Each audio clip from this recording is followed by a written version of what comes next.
problems. What's the rule? Not that we get receipts. All right, the December 6th meeting of the City of Oneonta Common Council is called to order, and the clerk will call roll. Mayor Ryan, Here. Councilmember Lincoln, Councilmember Davis, Here. Councilmember Roosevelt, Here. Councilmember Carson. Here. Councilmember Carson. Here. Councilmember Hamilton. Here. Councilmember Rogers. Here. Councilmember Dunbar. Here. Great. Ms. Carson, can you do this in the song? Like the United States of America, and to the republic for which it stands, one nation, under God, indivisible, with liberty and justice for all. Thank you. And there are no public hearings. Have we any petitioners here? Suspect we do not. In that case, we'll move on to our board and commission's reports, and we will start off with Falco, the Housing Commission, November meeting. Thank you very much, especially because last meeting I neglected to bring my notes. I have them all today, so here we go. The commission met on Wednesday, November 9th, and everyone was in attendance except for Commissioner Wilkie, representing rentals and short-term housing. Emily Ward of Garth Street came to discuss the need for rentals in the city that allow pets. She will volunteer with superheroes and their jeans, and has really seen that it's hard for people to find rentals that allow pets. So she kind of came to address that issue. So you know, the city said they'll keep it in mind. There's kind of very little that we can do about that. Hopefully, as more housing becomes available and there's more what's the word, it's more competitive, that you know it'll allow for an incentive for landlords to have that. Then Deborah Marcus with the Refugee Resettlement Committee.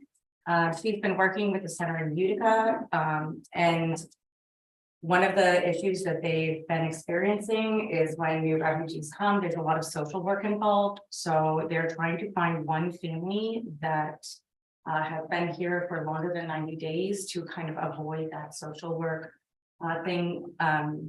So that way there doesn't need to be a representative from that agency to come to and from Oneonta on many occasions. So they're kind of working through that right now, finding one family who will not require a lot of assistance to assimilate. Then we had Jared Shu with Smart Growth. The group kind of came to the consensus that the city should consider hiring or partnering with the town/county to maybe hire a housing and economic development coordinator to maybe help to spearhead housing development and increase the density in the downtown. And they also felt like the city should, it said partner is in my notes, but I guess, you know, try to utilize undeveloped lots, create public-private partnerships. They discuss grant possibilities. Judy Payman was in attendance and said, you know, kind of discuss how we have a request for proposals going out for an economic consultant to help address housing issues. And the plan is to hire a firm and get them on board in January and have them on the annual retainer. Also, development assistance grants will be coming out in April, and the city will be looking at those as they come out. Also, with housing grants, a field work survey will help to determine where there are pockets of substandard housing and can identify 1 to 2 family houses.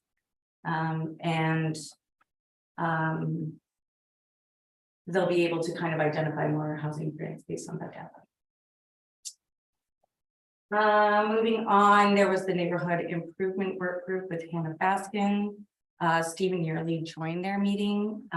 It was clear that code enforcement kind of needs to be expanded within neighborhoods. Next week, when they meet again, they're going to be trying to bring solutions to some of the code issues that they're experiencing. And also discuss how maybe they could raise awareness on a grassroots level. The infrastructure work group, with Jen Armstrong, due to illness, they did not meet. But Joan Fox, who's the chair of that work group, is looking into available properties and developable lots within the area. I'm kind of losing my voice at this point. Kurt Schulte with affordable housing is still working to establish the first meeting. And then there's Bob Rosowski with senior housing. They talked about a couple of programs that BASA is trying to implement where college students could assist elderly citizens with various things. Another side idea, which is maybe a little outside of housing, is to develop a community greenhouse. But they're hoping to have a focus group put together, kind of that's open to the public to find out what seniors in our community want within the city, and then to kind of go from there. And then the next meeting will be on December 14th. And lastly, the commission elected Jared Shu to serve as vice chair. Was there anything else that you No, you got remember, or okay? questions or comments for? Yes, then. So Jared's group is looking at the empty lots. Well, yeah. And you know, as far as like the economic development committee, we might want to maybe even get in touch with them, you know, as you know, and in creating that partnership. But yeah, that was something that they had discussed within their work group. And they meet December 14th. Their next meeting was to be determined, so I'm not sure if that's been established or not, but yeah. They just met yesterday, they're trying to meet this evening, but. Okay. Well, maybe we'll figure out when that next one is happening and join or not. That'd be good. Good. Any other questions, comments? Thank you very much. Thank you. All right, moving on to the environmental board, Councilman Davies. Thanks, Mayor. The environmental board met November 30th and had a very short meeting where they had one item of new business. And that was they discussed a letter of support for the city's grant proposal for the DC tree planting and disadvantaged communities after ash loss program. Did that several times quickly. They did have a letter of support for that particular program. They approved it and moved it forward. At the same time, though, Judy Pegman also was in attendance and offered us a wonderful snapshot of several different grants that she's certainly very interested in addressing or trying to get these all involved to some degree. Trees in different sections of the city. So it was a great conversation. We appreciated Judy you being there. That was really it. Like I said, short meeting. Yeah, thank you. Questions, comments? Thank you very much. Oh, So I was looking at the map. There's a lot of trees that need to be replaced. What's the overall, how many years do they feel that's going to take to replace all of them? I don't know that they have an estimate on the number of years it's going to take to replace everything. I mean, I think this is why, and I appreciate you raising this question, Lynn. I think this is a comment to all of us, is that we need to continue to you know, put a budget aside to purchase trees and keep replacing trees. You know, one of the greatest draws in our community is to drive down some of our roads and you see some beautiful streets with beautiful trees there. 20 years ago when I came in here, there was a lot more of those roads that had these beautiful trees. And as we all know, those trees have begun to age out and we've had to take a lot down, a lot of come down, and you have a lot of smaller trees there. That said, we've done a great job of kind of infill behind them in the last 10 years, but we really need to have a continued focus on this. So I think the other thing that one of the things that Judy mentioned here, not to kind of put too much, you okay with me talking about this piece? Yeah, and I just wanted to add something too when you're done. If you don't mind. Is one of the grants that we'd like to try for is updating the tree survey. So that we had a tree survey, I believe it was conducted by Cornell 10, 12 years ago. 2014. And Well, that one was Forcon, a consultant that we had. So the latest one is 2014 done by Forcon. The Cornell one was 2011. gotcha. Okay. So I think that would frankly be perhaps something if we're able to get a grant to update this tree survey, something we might want to ask of whoever is doing that survey is to understand, you know, what is our timeline? At what rate do we need to be replacing trees, putting more trees in? You know, I don't think any of us want to lose our beautiful treescape. And we really have some such special trees. So yeah, thanks for calling to attention, Mine. It's important. So is that something that the environmental board is gonna address, maybe come up with? This is not something that they have in mind to address. I think this might be something we want to have conversations with about how to address this. This is, you know,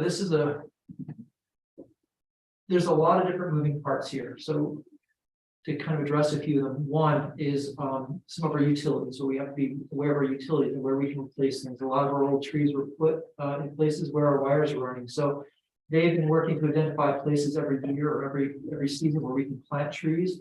But I would hope that if we do an updated tree survey, we might look at what are the other places we can plant, how many different sites do we have available, and to have a bit of a plan. As I recall, the one of the studies, I'm not sure which one I was looking at, actually did have a plan. It recommended a plan of action that we would take, and we've been trying to do that to our best of ability as a city. But there's a lot, you know, we need a lot. And, you know, you can just think about the areas that you drive through, or the streets that you live on, and recognize that there's a lot of old trees, or there's a lot of trees that have come down recently that we need to replace.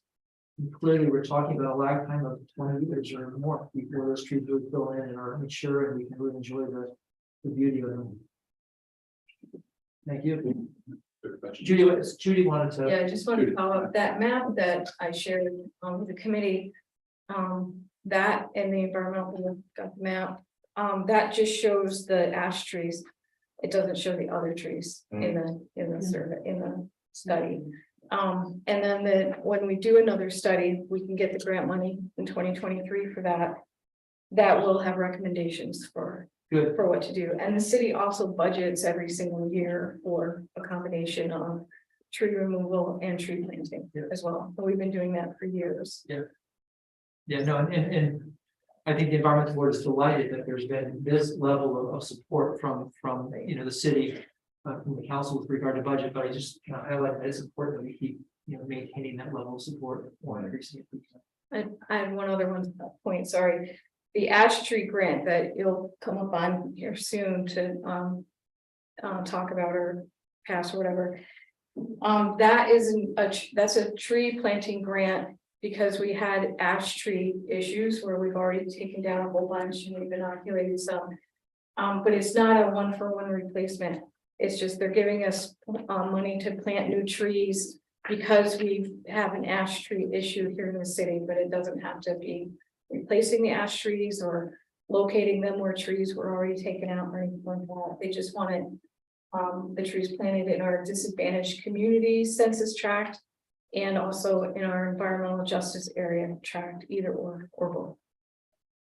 The environmental board did review the maps and look at it and recommended, I think the River Street section was the place they felt would be the biggest bang for the buck in terms of putting those trees in, and also give them quotes for city staff who up and water them and maintain we don't want them spread all over the city. So I think that would be a real institution on that.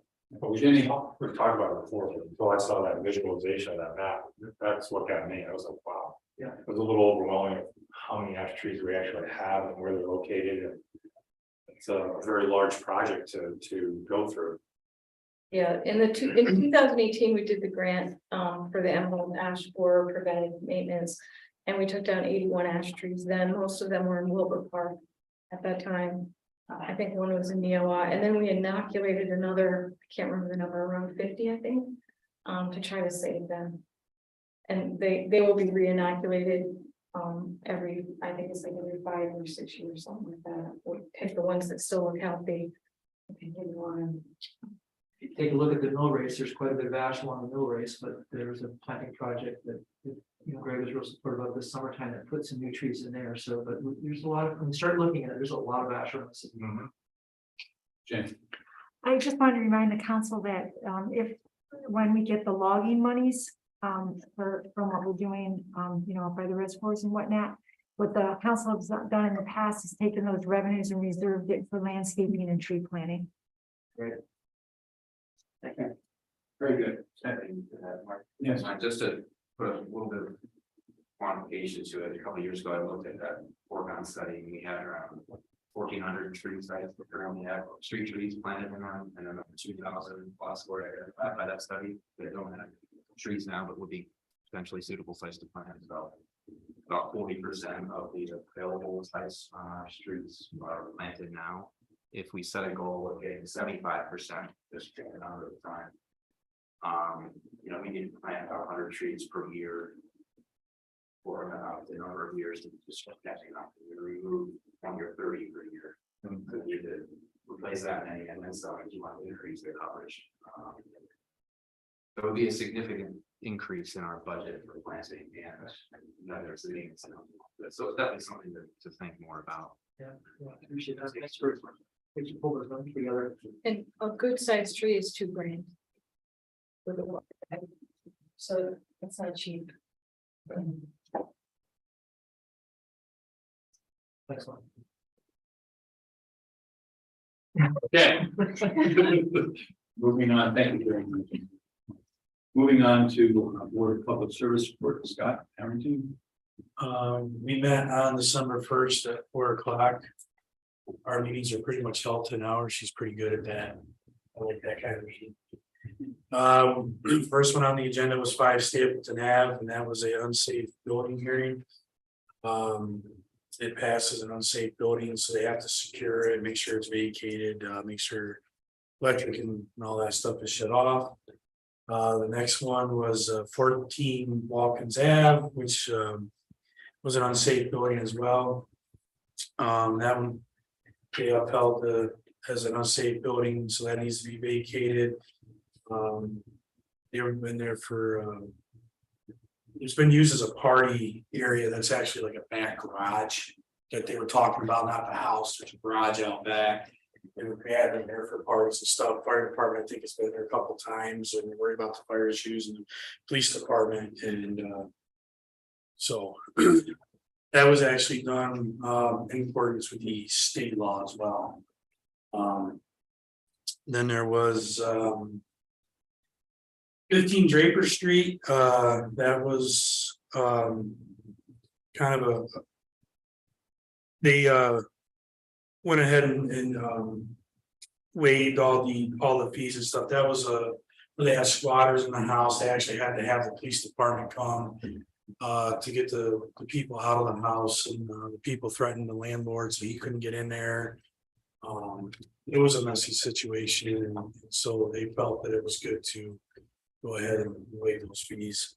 And then there was 34 Maple Street, where they had a electrical inspection. They decided to table that until they could hear back and figure out from the electrical inspector, get his paperwork. Did you say it was 14 Watkins or 13? 14, 14. Any questions, comments for? Okay, thank you very much. And we'll move on now to Councilmember Shu and the Parks and Recreation.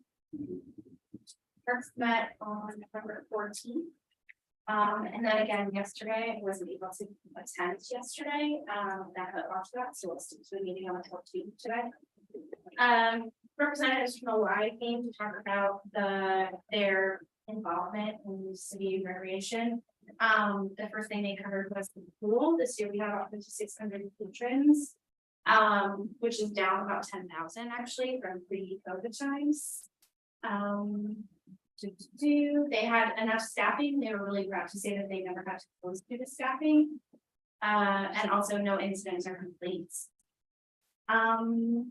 The summer program is different because staffing is their big issue there. They know that what they offer is not what people are looking for, but it's the best that they can do with the staffing that they have. Let's see, and they said that that's a childcare systemic problem, not unique to the Y or to Leonta. They are trying to get creative about the structure of the summer programming to partner with other agencies. So for example, the Indiana Boys and Girls Club opened this year and they do like older kids. So they were thinking maybe they could do younger kids and, you know, all of that is speculation, but they're just gonna try to get creative to be a little bit more in line with what, you know, parents are looking for. Oh, and they did want to say that they have staff who are college students who are very responsible and like critical to their organization and their current employees. And so they wanted to mention that at Parks, and I'd like to mention that here. So little Oscars was, oh, so then moving on to Parks Administrator's report. There was a busy little Oscars season. There were 794 players, and all of them bring parents and grandparents and, you know, grown-ups to the park every Saturday. Sure. It's little Oscars. Oh, thank you. It's the soccer program, youth soccer program. Gotcha. I think it's good because I watched you two over there go. The youth soccer.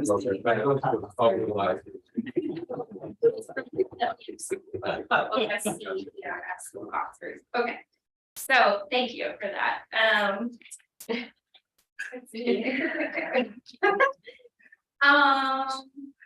Yeah, and my notes are like bullet points, so I'm trying to flesh them out, but it was also a month ago. So the Hot Cocoa Run was the final event of the season in Neowal Park, with the exception of the Festival of Lights, which the setup for that has already begun.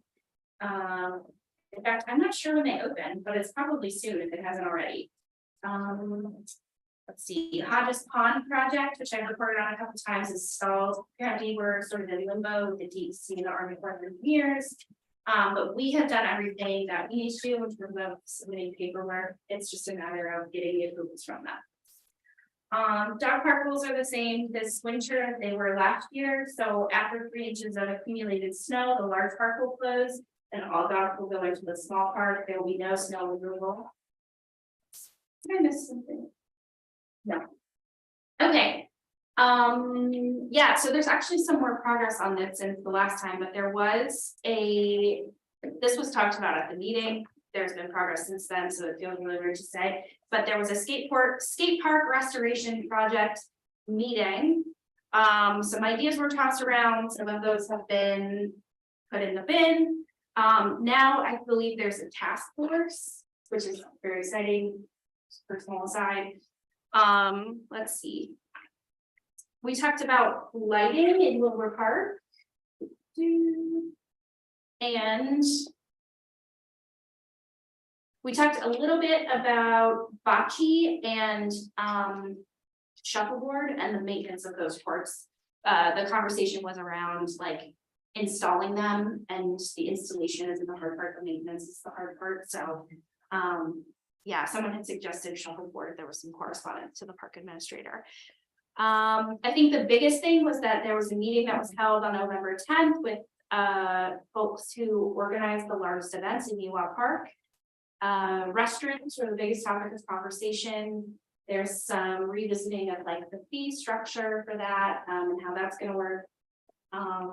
Yeah, I was in attendance at that. Greg was there, Carrie was there.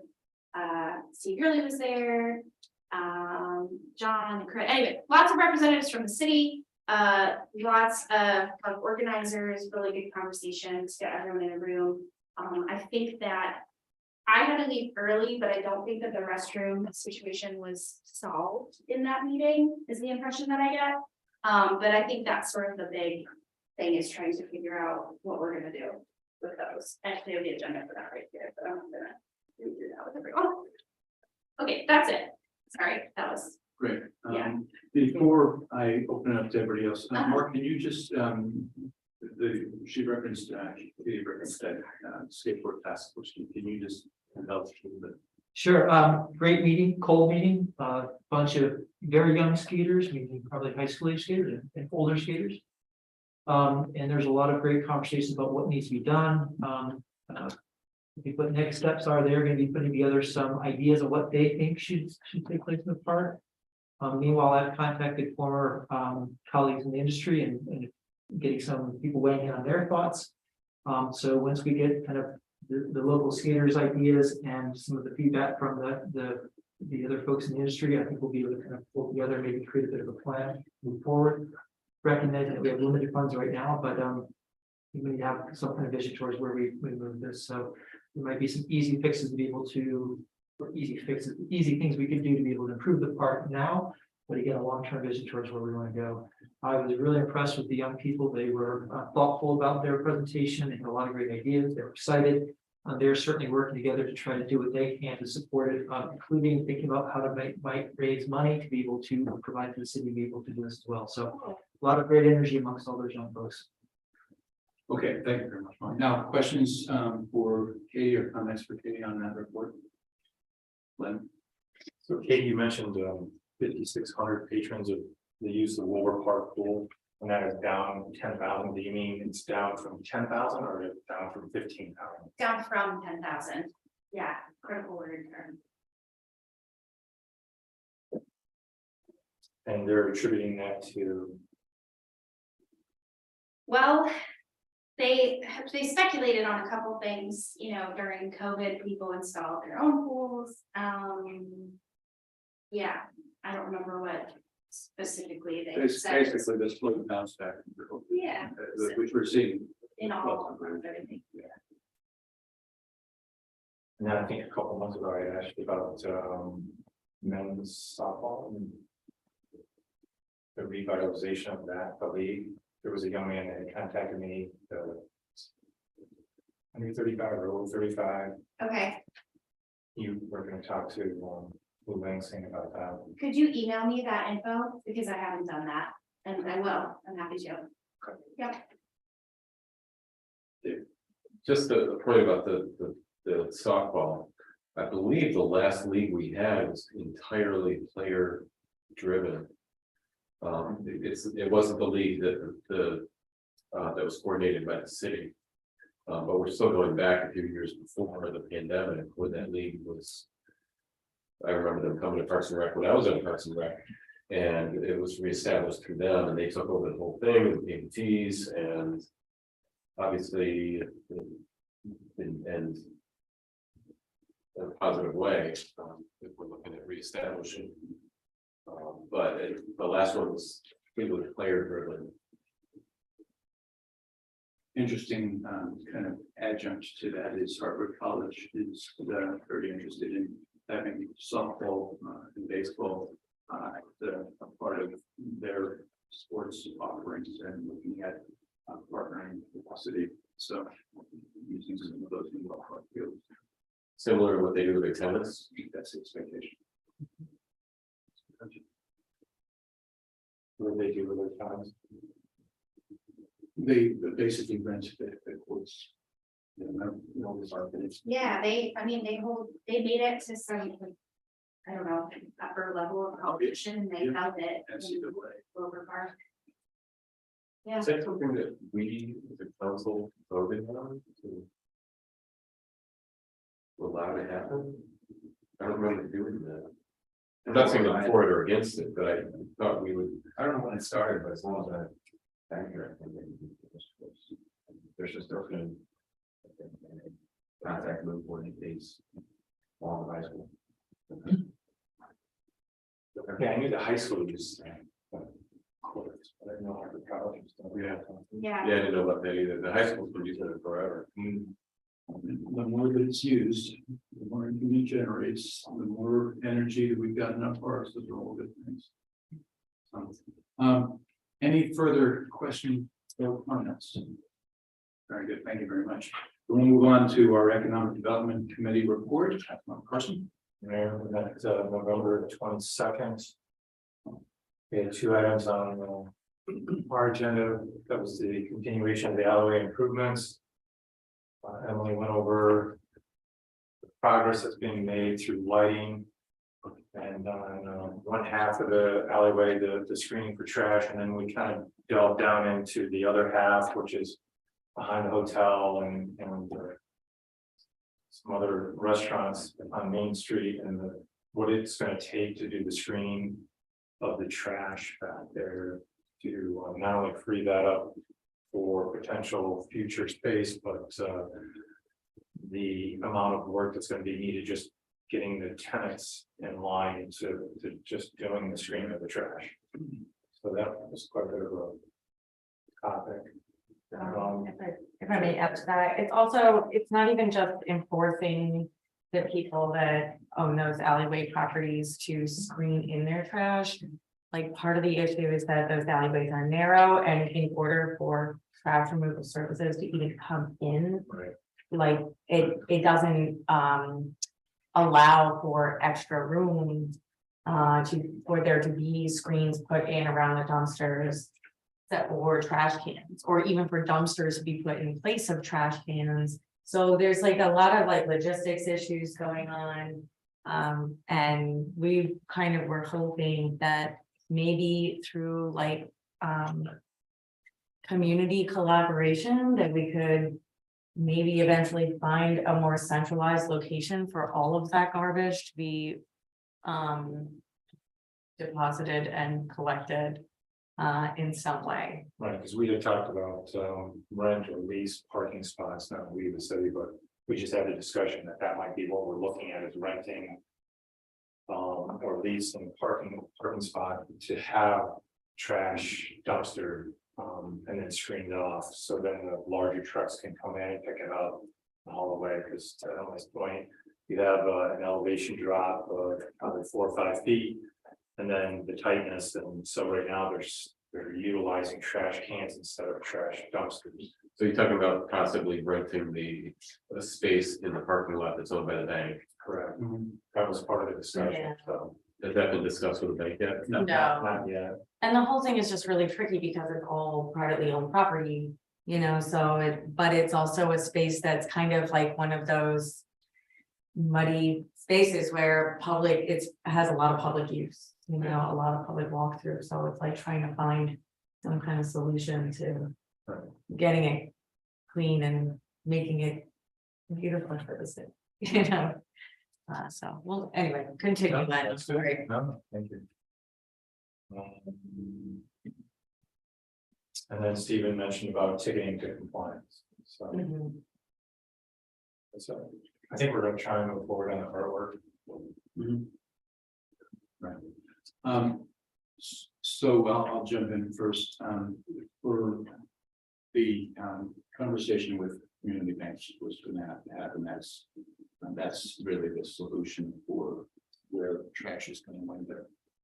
Most likely it's coordinated, or that's a conversation we're going to have after economic development has determined what that strategy might be. So it's not sitting on the same sheet music. That makes sense. Sure. Also, under the trash. Where I was, correct, Judy mentioned about the New York State Main Street grant, $15,000. I was trying to remember how that tied into the screening of the trash. All right, I can go real quick. So, New York Main Street grant, if we went for a rear facade program, which would be called a target service area program. You can apply for funding for the rear facades and also $15,000 for alleyway improvements. So that could be things like seating, landscaping, lighting, different things like that to improve the alleyway. The connection is the New York Main Street program is to support housing. So the rear facades would help support the upper floor housing. And the alleyway improvements would help improve the access to the upper floor housing. Thank you. Well, we also talked about properties that are deficient in their taxes of both property and school. Ginny came in and talked with us about her perspectives, looking more for a case by case due to their cash flow. So her office is made whole. She can depend on that cash flow. So if we looked at it for a case by case basis, start the ball rolling, trying to get more single families back into Center City, and 3 properties that the city has some type of ownership or where the investment is 38 Cedar, 50 Elm, and 62 Elm. So, we have to get with Katie and try to line up our schedules with Emily and I and go take a look at these 3 properties and see what kind of opportunities we may have. They her work. All 3 of them. Well, no, she's on the committee. Okay. She put that on the last one. So we were saying we want to do a road trip. So. Can you So tell I me? think 38 seaters in yours, isn't it? Well, that's what I was wondering. So it's 38 seater. What were the other 2? 50L and 62L are the 3 properties. Oh, they might all be in your ward, I think so. because I'm the odd elves.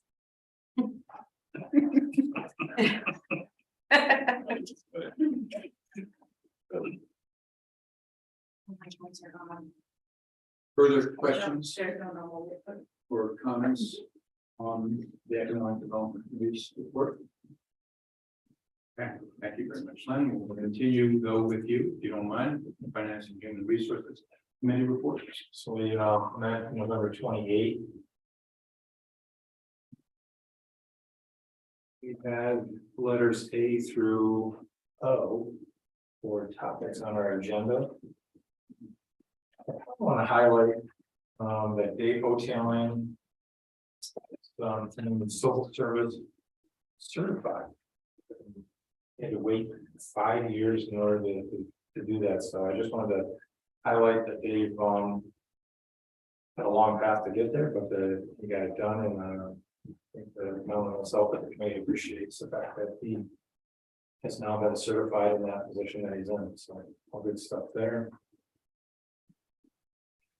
Judy updated us on the grants, which I think I've done 2 articles in the paper. Thanks to Vicky, she was taking notes and listening. So that was the only on a theater was 500,000 and the web-based pipes 205,000. And I think we determined about 30 properties, give or take, are going to be helped.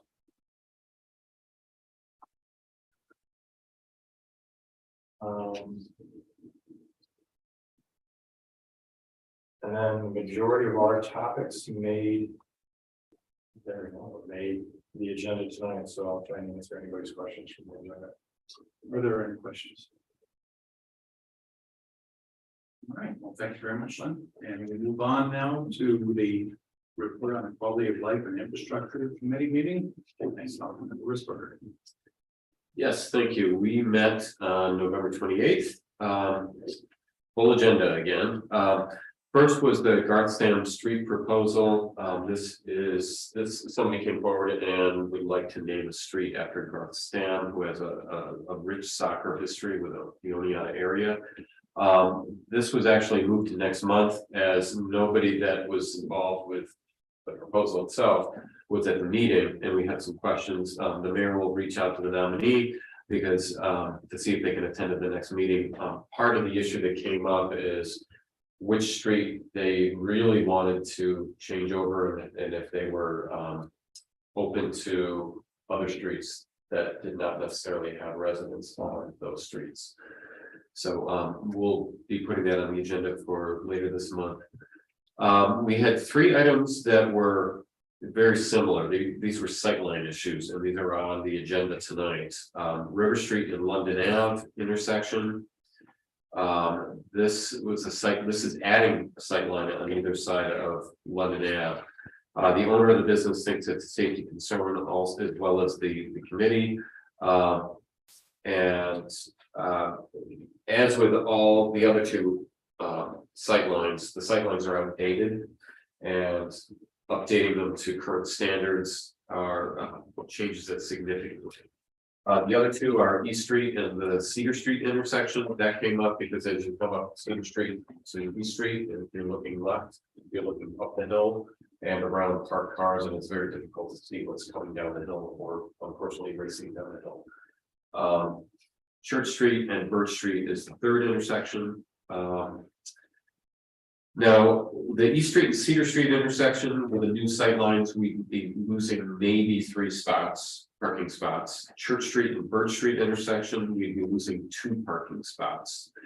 And we can answer any other questions later when it's comes up with council, if anybody would like to answer questions if they don't have one at the moment. Then the last thing, we had 2 items that were tabling because we ran out of time, but then the last thing that we discussed was the deer management task force. They brought forward their report, including recommendations. I'm just gonna read one sentence they had in the conclusion, because I'm sure everybody's wondering what the direction they were taking. But just know that they're gonna be doing their, I think they've got one more meeting, a little bit more discussion, and they're gonna be presenting a more formalized report and solidified recommendations to the council. But the task force has determined that community education paired with controlled herd reduction strategies are ultimately the best and most effective choice. And this, of course, is taking into account everything that they learned from the DEC as well. So that's all I have. Okay. Questions, comments? Sure. Yes, Len? So the naming of a street after someone. Is it possible just to have that as an addition to, so it's an honorary plate on the pole rather than trying to change people's? I thought of that, because I know other cities have done that as well. I thought of that after the meeting. I'm not sure what would be required for something like that. We have to look into that a little bit more.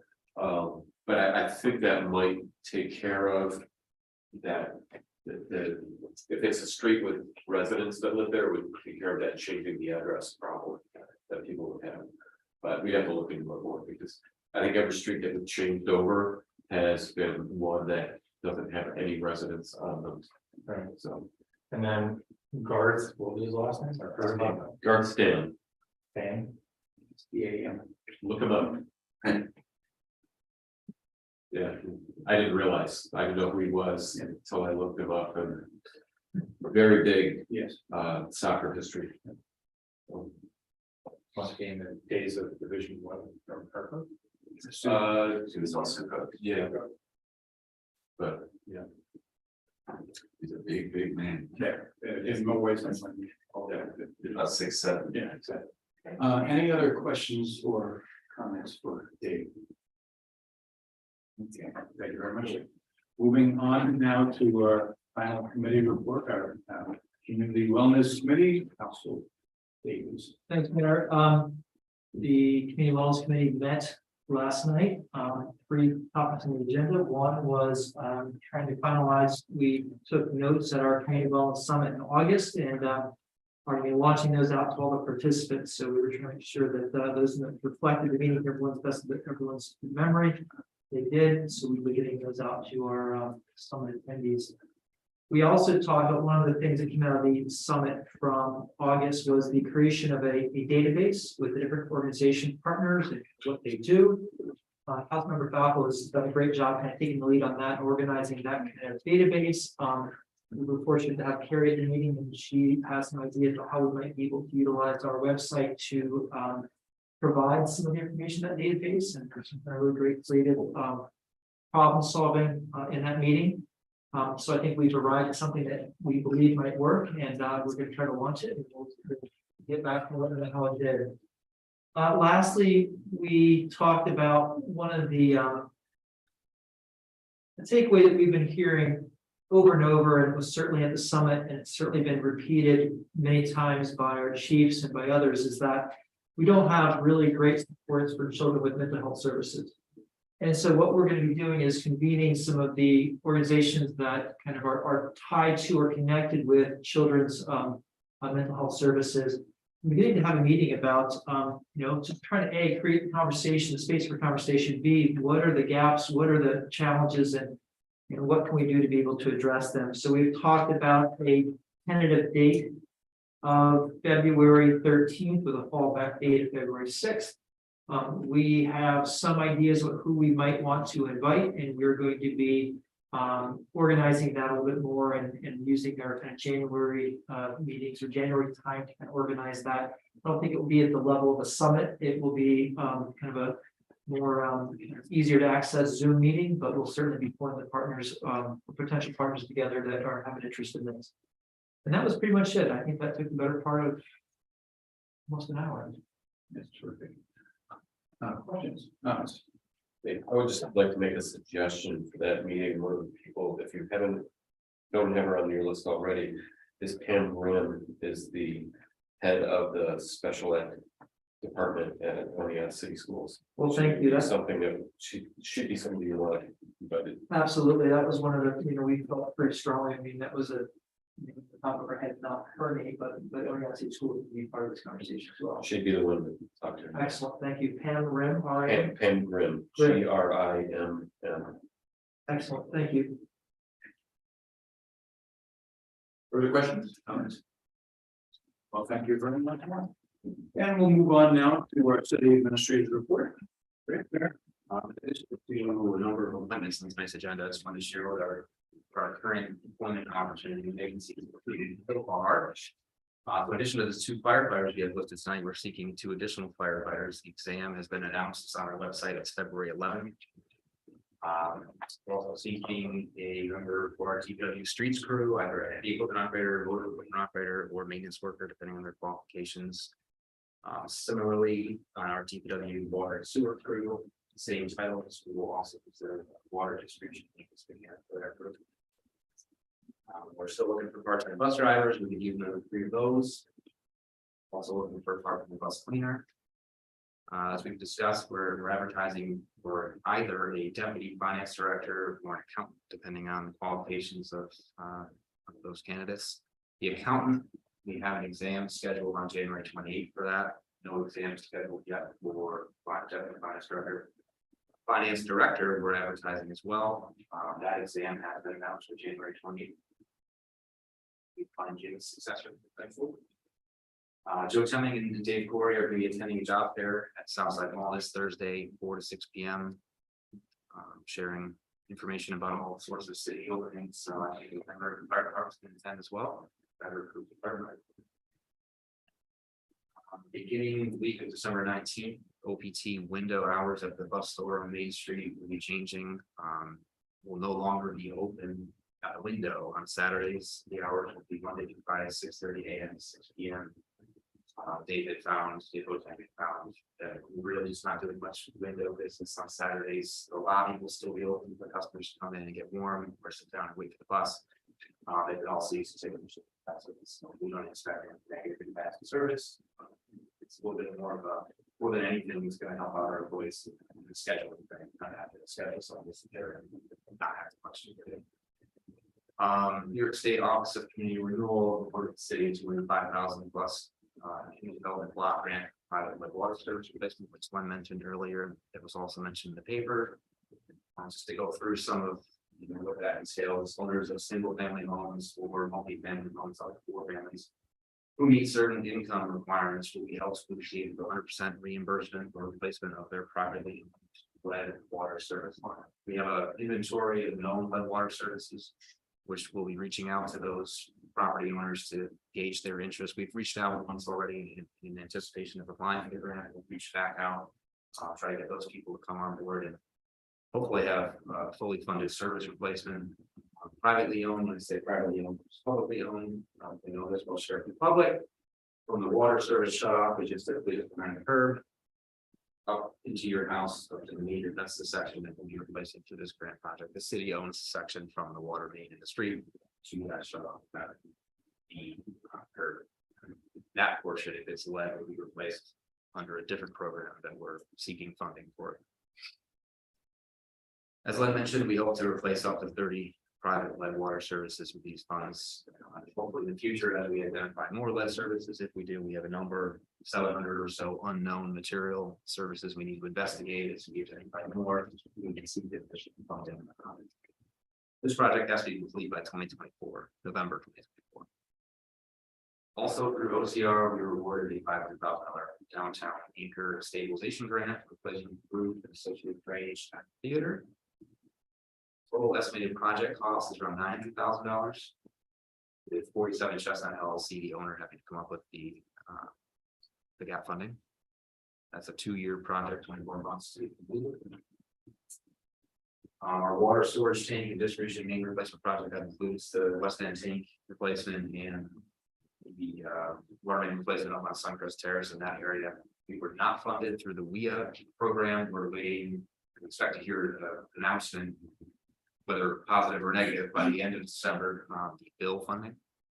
So we'll let you know as soon as we hear about that. DPW through a contractor completed store line replacement on Bronx Street. Also replaced the Liverpool drain line. 2023 pavement markings is a important project. We're gonna be going out to bid as early as we can in the next few weeks on that. Hopefully, try to get a contractor lined up.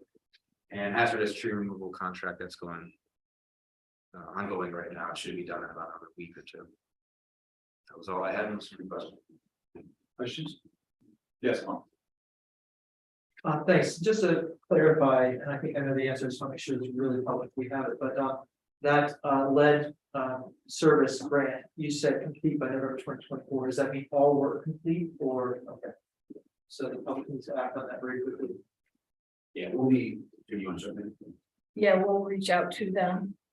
And then, yeah, then once we do that, then they need to act on it if they want to apply. But we're still in the grant agreement execution stage, so we can't start the project quite yet. As soon as we do, then they need to jump on. Great, thank you. One more thing there, if I could also want to thank Craig, our city administrator, for that comprehensive report on our environment and street markets. That was really helpful. Greatly appreciate it. Thank you. Yeah, you go. Providing. Glenn? So Greg, what kind of plan are you putting together for the Sunquest Terrace overlook on the college? If we don't get the other funding since we work tonight on the year? Well, that will be up to council as to how we fund that project and when we fund that project. We want to go forward with that. We require funding. Right now, our 2023 large water main replacement projects on River Street. Been worked for a number of years. We River Street from Maine to Wilcox or thereabouts, maybe a bit further, as well as the section at the end by Corning. It's really just going to come down to prioritization and how much we're able to bond and plan. What are the discussions for our future budget process of plan funding? So sometime in January, we're going to start having this discussion. Because we'll know by then, or you just said by the end of December, we should know for the bill action. Hopefully. Well, thank you. Because these people have been at this for several years now. Okay. Yes, Jake. How long will the accountant, deputy finance director and finance director positions be posted? Going to take, we'll get it. I think there is a deadline for the exams that have been announced. Okay, I'm not sure about my head. Unless Joe has it memorized, we could look that up. December 22nd. Next. That would be for accountant and director. okay, The deputy right now, because there's no exam scheduled, be a provisional candidate. gotcha. If there were candidate for that position and stuff. Okay. Cool. Yeah, second question with regard to the hazardous tree removal. There, and I can't speak to the entire city, but I know that there was one taken down on the corner of Chestnut and Center and Elm. And it looks like they cut the tree into like several pieces. Have you seen it? And it's just like stacked. And so I'm just wondering what the strategy is there. Presumably someone will come back and pick it up. Yeah, I just wondered when. the grass. Sure. Okay, and so are they doing that because we're selling that wood? Is that, okay, I can't speak to the contractor what they're seeing some events. okay, But they should be taken. okay. Cool, thanks.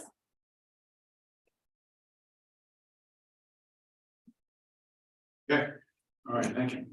My remarks can be very short, but they are specific to this Thursday. On Saturday, there was an intended parade that was rained out.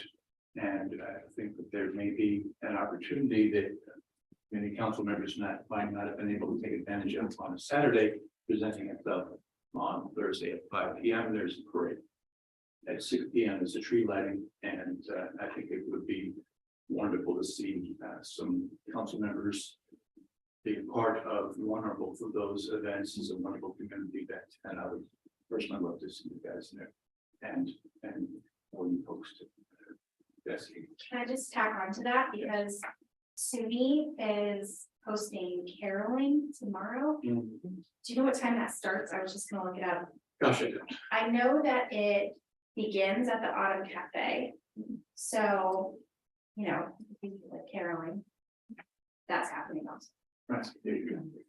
Okay, yes, Where's that parade start there? well, the parade will form on Elm Street at 4:30ish, let's say. I mean, you're gonna be, everybody would be in the front of the parade. It actually starts at, for those folks who are bringing floats, it starts somewhere in 4, but for folks that are walking about 4:30, do it and it leaves at 5 o'clock. But it would be great to see you guys there. So great, and moving on then to our consent agenda. And here we go. Motion at number 1, that the common council approve the minutes of the regular meeting held November 15th, 2022. Motion number 2, that the common council approve the minutes of the special meeting held November 29th, 2022. Motion number 3, that the common council approves the warrants totaling $377,040.49. And that the same be placed on the Director of Finance's desk for payment as presented. Continuing the consent agenda with number 4, that the common council authorizes the following changes to the city code and authorizes the Department of Public Works to install and or remove the appropriate signs. Remove from 282-19, no parking any time. East Street, west side, no parking anytime, 50 feet north of Cedar Street. Remove from 282-27 setback signs, East Street, west side. At the intersection of Cedar Street, the sign on the west side of East Street is moved to 120 north of Cedar Street. Add to 282-27 setback signs, Church Street, west side, 65 feet north and 50 feet south of the intersection with Birch Street. East Street, west side, 90 feet north of the intersection with Cedar Street. East Street, east side, 70 feet north of the intersection with Cedar Street. River Street, south side, 120 feet west and 85 feet east of the intersection with London Avenue. From Finance and Human Resources, motion number 5, that the common council approves the following resolution. Whereas the city has entered an agreement with the New York State Department of Transportation to design, let, and administer all phases of the city's Bridge NY 2018 grant award of $690,500 to replace the Glenwood Creek culvert under Main Street, State Route 7 in 9754.86, and whereas the city is responsible for providing matching funds exceeding the grant award amount to complete the project, and whereas competitive bids have been solicited and accepted by New York State Department of Transportation for construction of the Glenwood Creek culvert replacement project, and whereas the current estimated total project cost is $1,210,000, and whereas it is necessary to establish funding sources and budgetary controls for said project. Now, therefore, be it resolved that the project budget and necessary budget amendments and transfers are hereby authorized as follows. Appropriation account H75.8540.2. Appropriation amount $1,210,000. Funding sources: Bridge NY 2018 grant $690,500. NYS State Touring Route $519,500. Motion 6, that the common council approves the part-time position wage scale effective January 1, 2023 as presented. Motion number 7, that the common council approves the following resolution. Whereas the city of Oneonta has been awarded funding under New York State's 2022 Accelerated Transit Capital ATC in the amount of $96,361. And whereas the ATC award provides 100% state capital funding to rehabilitate, restore, and modernize public transportation services in upstate New York, and Whereas the city is required to submit an application for state approval for the disbursement of these funds, now therefore be it resolved that the mayor is authorized to submit an application for the release of those funds which shall request the funds to be utilized toward the construction of the transit hub capital project. And be it further resolved, the mayor is authorized to execute any grant agreements upon approval of this application. And be it further resolved that the mayor is authorized to order any necessary budget amendments and transfers and actions to provide additional required information to implement the approval of this application, subject to the review by the city attorney. Motion number 8, that the common council approves the following resolution. Whereas the city of Oneonta desires to apply for $50,000 in financial assistance to the New York State Department of Conservation, NYSDEC, for the tree planting in disadvantaged communities after ash loss grant program. And whereas the tree planting program will include purchasing and planting new trees in areas within the city that are designated by the NYSDEC as disadvantaged communities and potential environmental justice areas, staffing costs to plant and maintain the new trees and other ancillary costs associated with planting the trees, and whereas there is no local match required, now therefore be resolved that Mark Tronick, as mayor of the city of Oneonta, is hereby authorized to and directed to file an application for funds from the New York State Department of Environmental Conservation through the tree planting in disadvantaged communities after ash loss grant program, and upon approval of said request to enter into and execute a project agreement with the state for such financial assistance to the city of Oneonta for the tree planting program. And be it further resolved that the common council authorizes the mayor to order any necessary budget amendments, budget revisions, and or transfers, and to take any actions and provide any additional information that might be required to undertake the proposed grant application acceptance or execution.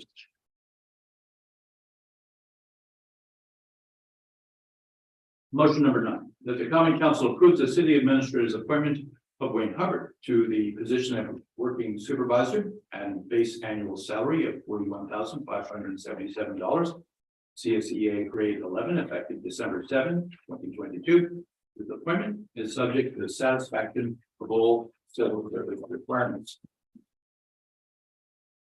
Motion number 10, that the common council approves the city administrator's appointment of Colin Williams to the position of water distribution maintenance mechanic at a base annual salary of $34,950, CSEA grade 9, effective December 7, 2022. This appointment is subject to the satisfaction of all civil service requirements. Motion number 11 rather, that the common council approves the city administrator's appointment of Nicole Mastro Pietro in the position of water treatment plant operator trainee at a base salary of $32,402, CSEA grade 6, effective December 7, 2022. This appointment is subject to the satisfaction of all civil service requirements. Motion number 12, that the common council authorizes a $1,000 annual base stipend to water distribution maintenance mechanic Colin Williams for obtaining and maintaining a Class D water distribution system operator certification as issued by the New York State Department of Health to perform additional duties in maintaining the city's water distribution system, effective December 7, 2022. Motion number 13, that the common council authorizes a $1,000 annual wage stipend to working supervisor Wayne Hubbard for obtaining and maintaining a Class D water distribution system operator certification as issued by the New York State Department of Health to perform additional duties in maintaining the city's water distribution system, effective December 7, 2022.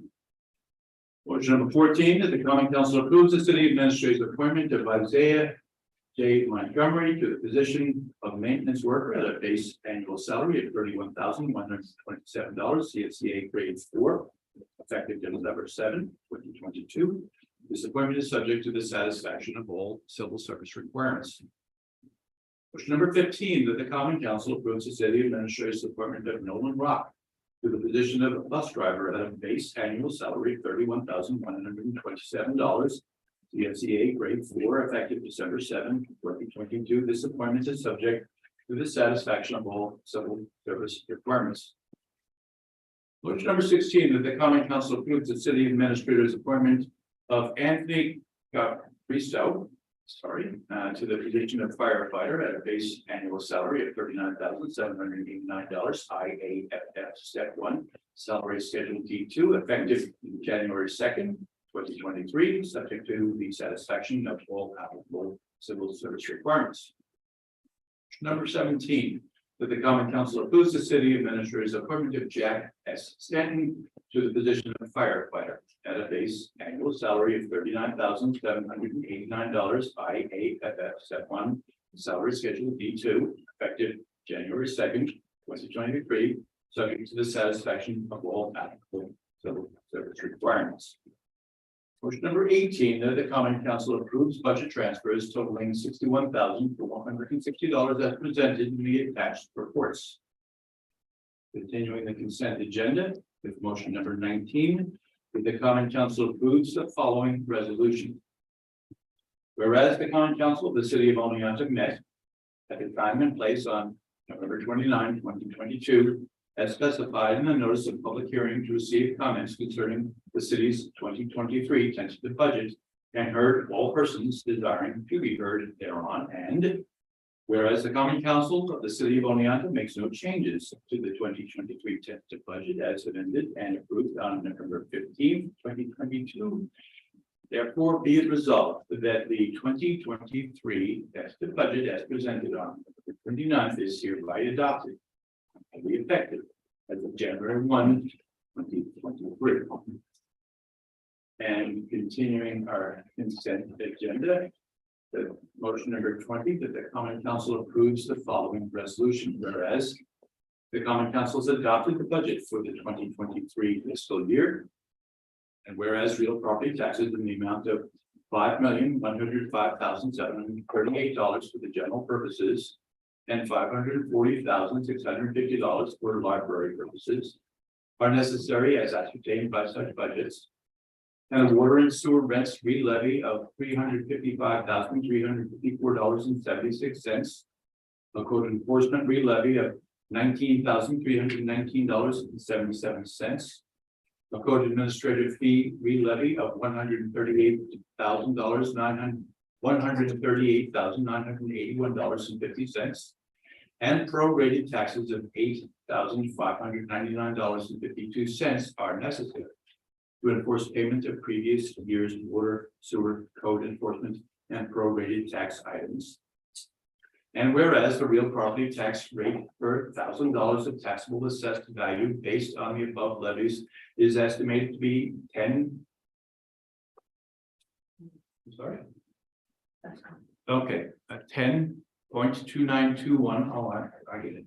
10.2921 for city general purposes and 1.0741 for library purposes, subject to required changes, including those for prior years submitted taxes. Now, therefore, be it resolved that the real property taxes and previous years unpaid items, as ascertained and indicated above, are hereby levied on a taxable real property located in the city of Oneonta, and further, that the mayor is hereby authorized to sign the director of finance warrants, commanding the collection of the same amounts by the director of finance. Motion number 21.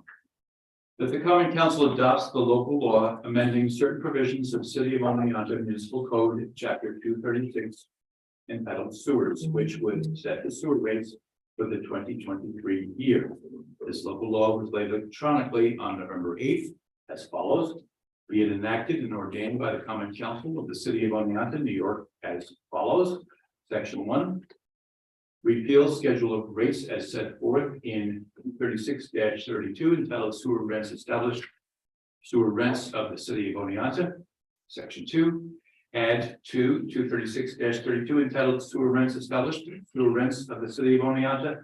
The following scheduled rates that you will see in your agenda. Section number 3, this local law shall take effect on January 1st, 2023. And then motion number 22, that the common council adopt the following schedule of water rates to be effective January 1, 2023, as you will see in your agenda. That ends our consent agenda. Do we have any items to pull? Scott? 19, 21, and 22. 21, 22. In 19. 19, 21.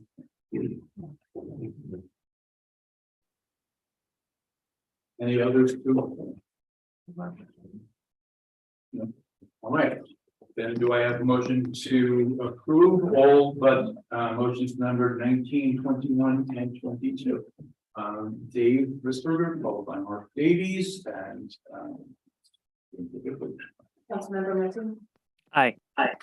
Councilmember Davies. Yes. Councilmember Whitburn. Yes. Councilmember LaFarge. Aye. Councilmember Carson. Yes. Councilmember Harrington. Yes. Councilmember Rathod. Yes. Councilmember Falcon. Aye. all right. So we move to the first of those items that was pulled, number 19, and Scott, the floor is yours.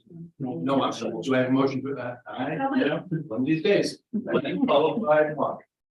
I will get this right. I promise. Scott, it's yours. This is, because wage salaries are in there, I had to abstains. On the budget. Right, but the items that you pulled. No, just 19. Oh, all three of those, you mean. No, just 19. No, just We're doing 19. just 19. We're just remembering. Yes. Yes. If I may, I was thinking that I wanted to pull this one as well, not because I'm in opposition to anything, but something was brought up after that meeting where I felt like there was just really poor attendance, unfortunately, to that budget hearing among the public. And it's not by anyone's fault, but I wonder if perhaps in the future, if maybe there could be a notification sent out by Nixle or some kind of email or something, also alerting people that there is going to be a public hearing regarding the city's budget to kind of encourage more people to attend. That's all I have to say. Nixle sounds like a very smart use of that. And also, I kind of discussed it with Carrie because she has a really good working knowledge of that system. And maybe it could also be another opt-in kind of text message thing where you get alerted to different city meetings that you might want to attend as well. Because as you know, we all live very busy lives and sometimes it's nice to just having like a little reminder, like these are the meetings happening this week. So that's all. Thank you. What's your discussion on number 19? All right, we'll call the vote. Councilmember Murphy. Aye. Councilmember Davies. Yes. Councilmember Whitburn. Yes. Councilmember LaFarge. Aye. Councilmember Carson.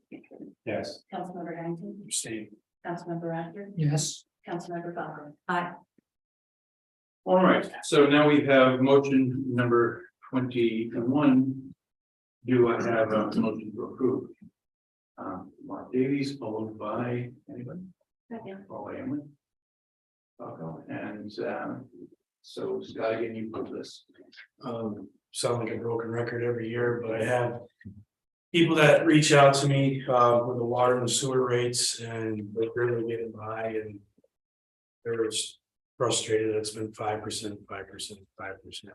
They're really starting to worry about money and so again, I will be voting no for 21 and 22. I feel that they really need to have a voice. Voices all matter. Further discussion? Okay, call the roll. Councilmember Murphy. Aye. Councilmember Davies. Yes. Councilmember Risberger. Yes. Councilmember LaFarge. Aye. Councilmember Carson. Yes. Councilmember Harrington. No. Councilmember Rathod. Yes. Councilmember Falcon. Aye. All right, takes us to motion number 22. Do I have a motion to approve? So Dave, followed by Katie, and again, Scott. Say this before, So, all right, anybody have anything further to add to the discussion? I guess I would just like to say something regarding it, like.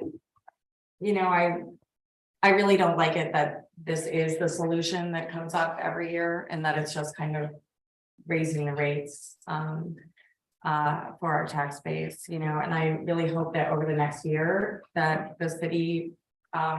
In collaboration with the council and with our community, that we can come up with some real. Some kind of strategies to not make this our fallback every year. So even though I'm voting in favor of this, I do see how it. You know, this is gonna be a hard winter for a lot of people, like, you know, it's expensive. You know, like heating rates are expensive. It's hard for people to take on an increase in any bill. So while I realize like we need to do this right now to keep everything kind of moving, I hope that it is not the case in the future. I just want to piggyback, the ones that reach out to me, they also understand that our infrastructure is in need, it's just. They're really starting to get worried with the inflation and. You know. Yeah, I understand the concerns, absolutely. I've heard the concerns in my ward as well. I just want to remind everybody that's watching this, that for decades, Oneonta's water and sewer rates were some of the lowest in the state. And in order to do big infrastructure projects for water and sewer, the state basically said that we need to have some skin in the game. And we need to bring our rates up to a current equivalent level with other areas. And we've all seen the presentation and the reason why we're bringing these rates up. So we can eventually cover the costs of any infrastructure projects on our water and sewer system. And cover them instead of having to bond everything and then be in debt for 20 years each time. So. It stinks, I don't like it, but I think it's the best way to move forward. Further discussion? Councilmember Murphy. Oh, go ahead, Lou. Yeah, I just wanted to take a moment to thank the Director of Finance and the city administrator. Their presentations with Waterworks is always very informational. The rate hikes are, I mean, they can be large, but we really are, I think, trying to invest so we don't have to continue to see these huge, these big increases. As Councilmember Risberger said, they've been very low for a long time, which has been great, but we do have to invest in our infrastructure. So thank you, both of you and the rest that have put time into putting the presentations together. It's been very informative and it's helped out a lot in my understanding of both these fund balances. Any further discussion? We can call the roll. Councilmember Murphy. Aye. Councilmember Davies. Yes. Councilmember Risberger. Yeah. Councilmember LaFarge. Aye. Councilmember Carson. Yes. Councilmember Harrington. No. Councilmember Rafter. Yes. Councilmember Phelps. Aye. All right, moving on to our discussion of the agenda with motion number 23. That the common council approves the ordinance creating chapter 160 of the code of the city of Oneonta entitled Historic Preservation, which would conserve, protect, and preserve places, sites, structures, and buildings within the city to promote the general good, welfare, health, and safety of the city of Oneonta and its residents. This ordinance was laid on the desk on November 15th, 2022. Do I have a motion to approve? Dave, followed by Katie, and discussion. Is there discussion on this? Yeah. I guess not. Yeah. Emily was. I mean, I can start. Okay, so, you know, this was brought to us on November 15th. It hasn't even been a month, you know, I barely had time to kind of review this. Sorry that I'm a little slow to getting to it, but I do have some reservations about, adopting a policy that forms a yet another body of government that then people have to go through when they're, you know, coming to Oneonta and they're going to be renovating or planning or developing, you know, property here. Personally, I feel like there needs to be more discussion before we vote on this. I would really like it if we could push it a little bit farther so that I have more time to research what the implications are on the community. And maybe get a little more information about the pros and cons of what this means. I feel like I feel very rushed on making a decision on this, and I am not comfortable making a decision on it tonight. If anyone else would like to alleviate or it's wondering about, you know, my reservations, I guess. Scott? Yeah, so I wasn't here when this was laid because I was home with a sick kid, so I apologize, so. I got a ton of questions, I'm not sure. I tried to watch the YouTube video, Steve, and I was trying to follow what you were saying. I'm just confused. I mean, there's a lot of things in there that I think are good. There's some things in there I think is not so good and helpful to the city. And I'm kind of like with Emily. I just wonder if we could just discuss this a little bit more before we vote. I think, correct me if I'm wrong, this really only comes to play if you actually live in a historic district within the city, correct? That's correct. Right. So as of right now, it's a very small, narrow area of the city that this really affects. And where it would come into play is if we change the number of historic districts that we have. I know we're looking to get a report on recommendations of that, hopefully in the next few weeks. But as of right now, you're talking Walnut Street and downtown Main Street, essentially, that's about it. But basically what it does is it's a way to help landlords maintain their property. It opens up the availability of money to also help them. Yeah, so from my understanding, those zone areas are already kind of governed under some kind of historical code anyway. This would allow Oneonta to have its own governing body to determine. Those areas, what we have right now, this ordinance already exists in our zoning code. Right. You just don't get any of the benefit of having an architectural review board that you could then be eligible for other funding. Is this what we were talking about that one Okay. meeting about taking and giving the council a little bit more authority on how, or am I getting that mixed up with like a frat or something? That's the fraternity. Okay. Disregard. Another question out of curiosity, so would it be up to this board then it would be up to this board then to determine if there were other districts that they wanted to make into historical district or historical areas, right? And then council would approve that?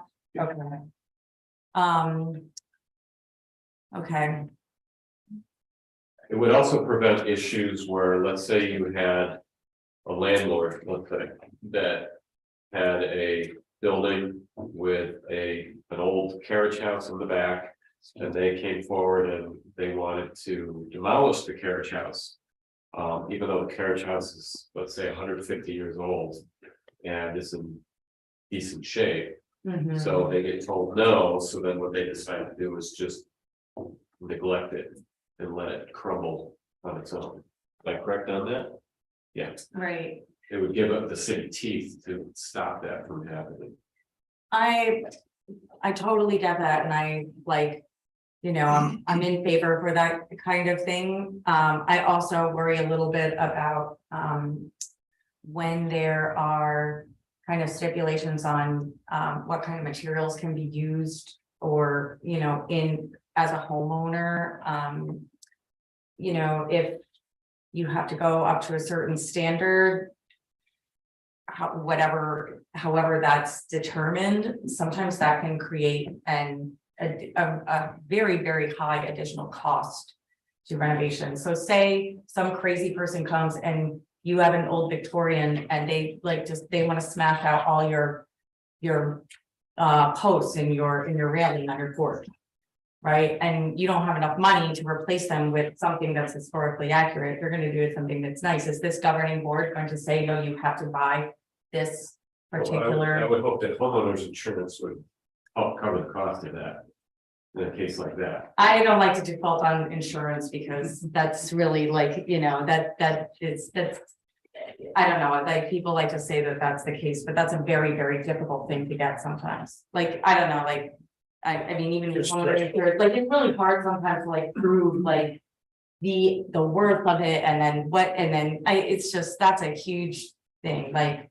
So just in general, or I don't know, they just rot out and now you want to replace them.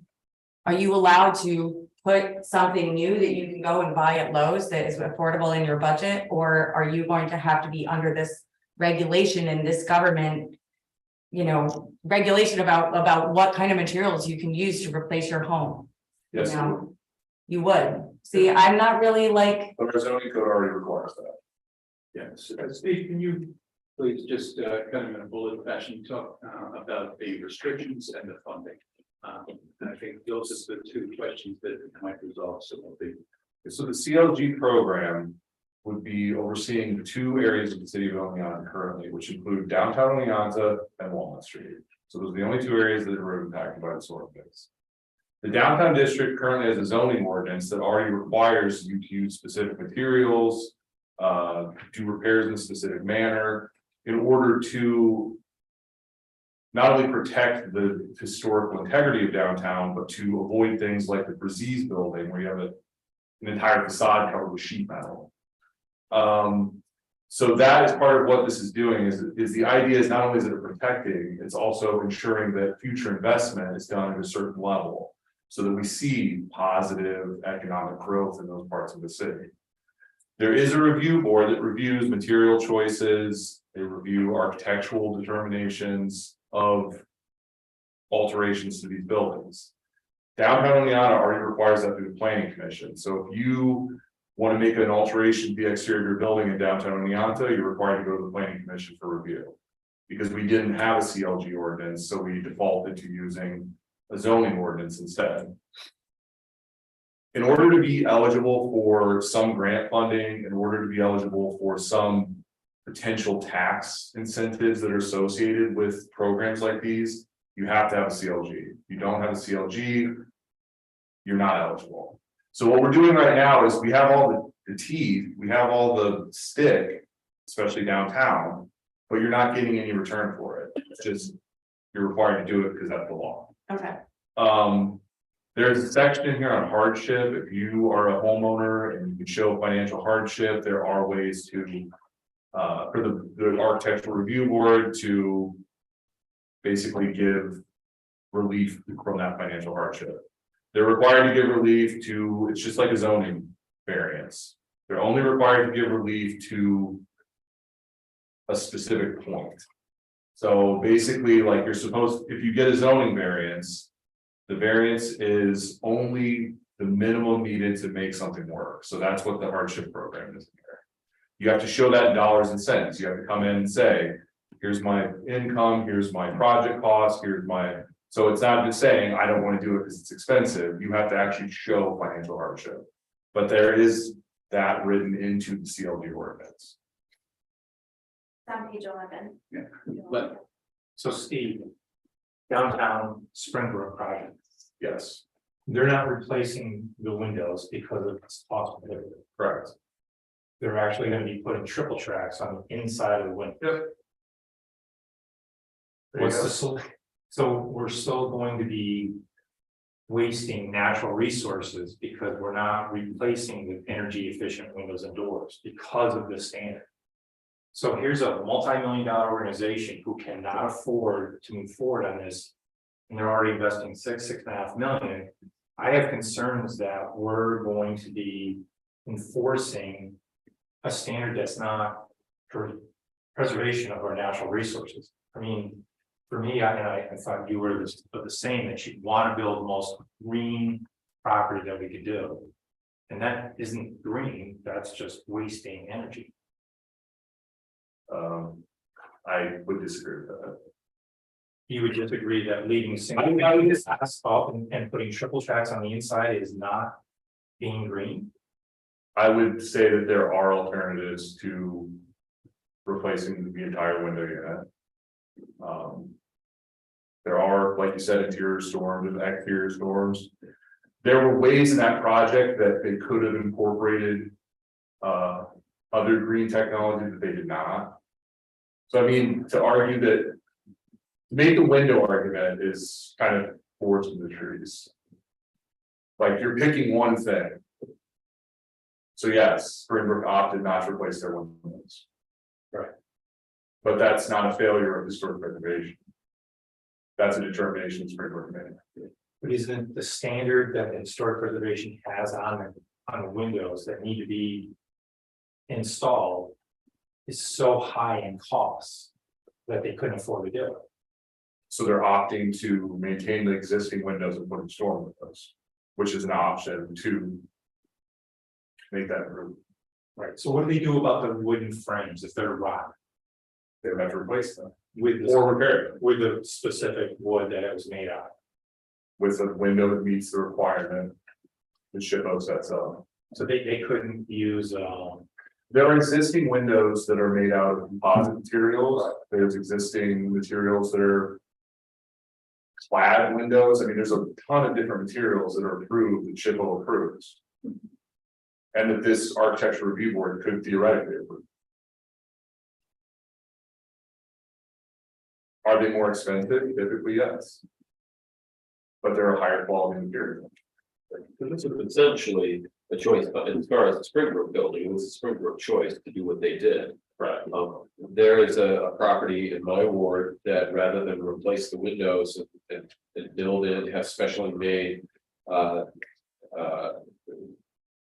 energy efficient windows put in, they opted to make, in their case, they made storm windows for every single one of the windows on the house that essentially did the same thing. So. I don't think storm windows have the same energy rating as energy efficient windows today. R value, the U value is a little different. But I think it still comes down to a choice. They could either do. You're right, it's a choice of finances. That's what it comes down to. Right? They were into this big project and probably anticipating that they were going to be able to afford energy efficient windows, but. And I'm not trying to pick one thing. If there's other parts of that project that they didn't stay energy efficient. Yeah. Lots. I question whether that's even a good enough example, though, to use in this case when we're talking about individual homeowners, when we're talking about a project by a company that got quite a bit of money from the state to actually do the project. And also they are meeting requirements that are attached to state funding, Right. not due to an architectural review board. The planning commission approved their project. SHPO opted not to. Well, SHPO set the standards of the window. I think the other thing that we need to think about is we've never had something like this, an architectural review board in the city of Oleana. Lots of other communities have, and obviously not having it, not working. You look around the city and you see a lot of what's been done to individual homes. And then you go to other communities that have these boards and you can see what actually we could be. And these other communities are thriving. I mean, Saratoga is one of a million examples. It's like, it's not working the way we're doing it now. I would rather try something that other communities done and it actually works. And Steve, just to land one more time on the funding piece. So the expectations of the city, generally speaking, are reflected in what's being proposed here, but the funding stream does not exist currently. And that's a piece that comes with this, is that right? So this opens the ability to have a local tax exemption that we would put in place as part of this ordinance. The existing funding is available through tax credits, which are through the national park service. So those credits are available. Many of our downtown business owners just aren't applying for them. They're not utilizing because they don't want to meet the SHPO requirements. So this ordinance opens up a local tax program that we could use for improvements like this. To mean tax. So there's a property tax exemption for improvements that comply with the CLG ordinances. We currently are not eligible to even look at that because we don't have the CLG ordinance. So you're saying that if the homeowner on Walnut Street made the investment to get the energy efficient windows and doors that the SHPO is approving, that This they is would the get local the balance of ordinance. that? The architectural review board approves materials. They review materials and they determine if it meets the ordinance. SHPO reviews National Park Service project, like state projects that receive federal and state funding.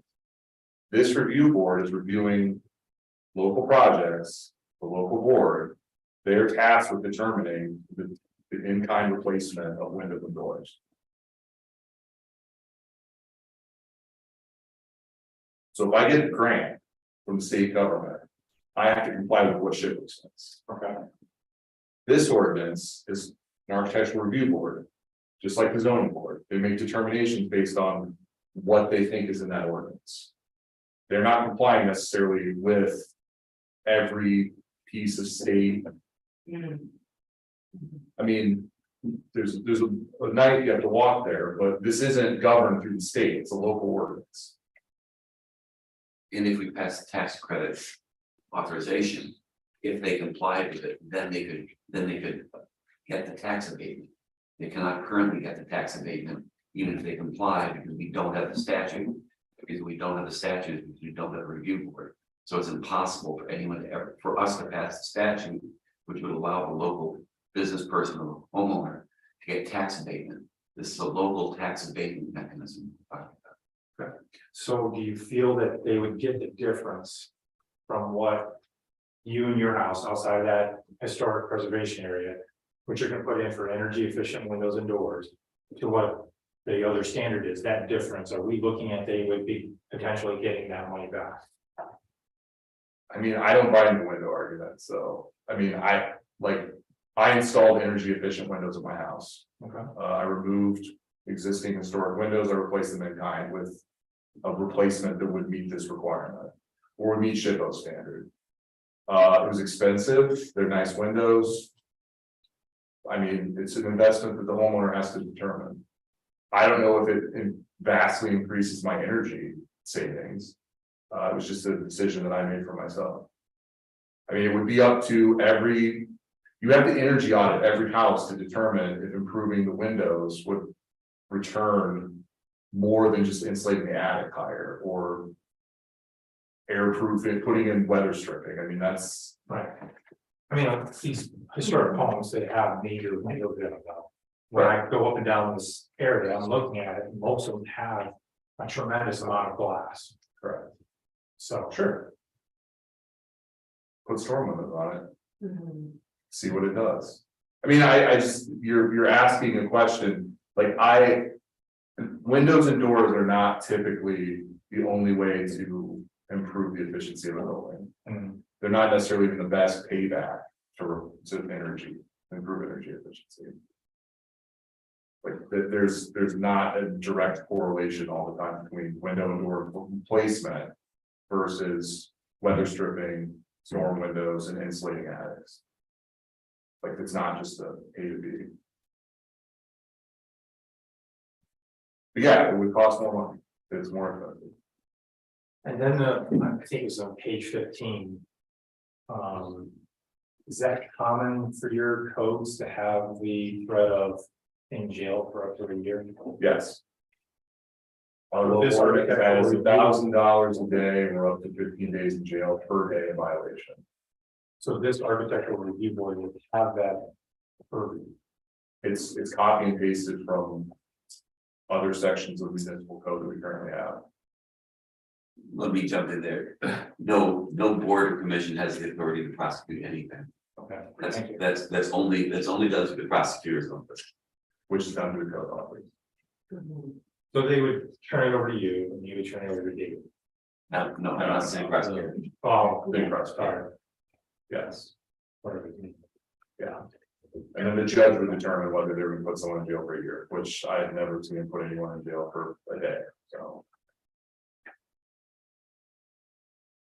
People are safe. Just to review. We have 2 districts now. Correct. If we're gonna put in any other districts, it's gotta come through the council first. Correct. And that's the only way we can open up to get the tax credits. Is to have this to get the teeth to be able to do it, because we're not getting any return. Property tax credits would be, property tax abatement is what this ordinance allows you to do.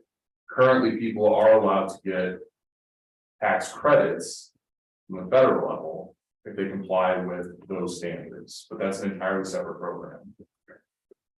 So Springbrook used those tax credits as part of their project. But that's a different No, yeah, I know, I'm just talking about this one here, because we basically already got the code, we just don't have any Correct. teeth to get going to the next step. Our code does not allow you to be eligible for property tax abatement despite having mostly what's in this ordinance. Just want to make sure I understood that. This is information I wish we had before. Well, I just want to say thank you so much for being here and explaining all of that, because that, yeah. Because I didn't Very get that from helpful, that very document helpful to you're supposed to read, I didn't get any of the tax abatement, I didn't get any of the fact that folks can get some tax abatements from this. So that's a separate program that we would then have to address. Once this exists, you then have to pass that. That's the real premise, that's what it sounds like from you, the real premise of why you're moving forward towards having 7 people. That information would have been really helpful for me. I'm reading this document and it sounds like we're just making it more cost prohibitive for folks to remodel the exterior of their homes unless they have a landmark. Then it's the inside also that this architectural review board will govern over. No. Set it in there. There's, Instead of a landmark, they get to go inside. there's an option to make public buildings under those, so Like going on a theater. you could do the Oneonta Theater, you could do City Hall, places that are typically open to the public. So if we were to remodel City Hall, we would have to. We would fall under our own requirements.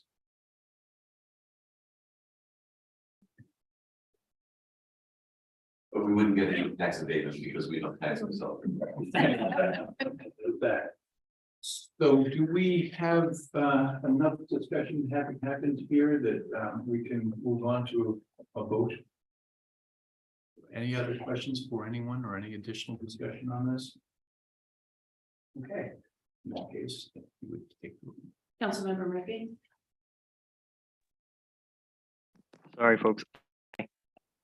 Councilmember Davies. Yes. Councilmember Risberger. Yes. Councilmember Parisha. Hi. Councilmember Carson. Yes. Councilmember Harrington. Yeah, Councilmember Raptor. Yes. Councilmember Bowman. Aye. Very good. That takes us now to our left notes, our second to last, because we do have supplemental in here someplace. Right, yes. But number 24, discussion of the U zone modification and you had the floor and you got it again. Okay, so I made this elaborate PowerPoint and map setup so that you guys can kind of visualize what we're talking about. So this is the existing zoning, what the existing parcels. So these blue, what's in blue? This is the existing U zone. What is in kind of the light tannish green at the top? That is all land that's either owned by the state through university or Hartwick or job board.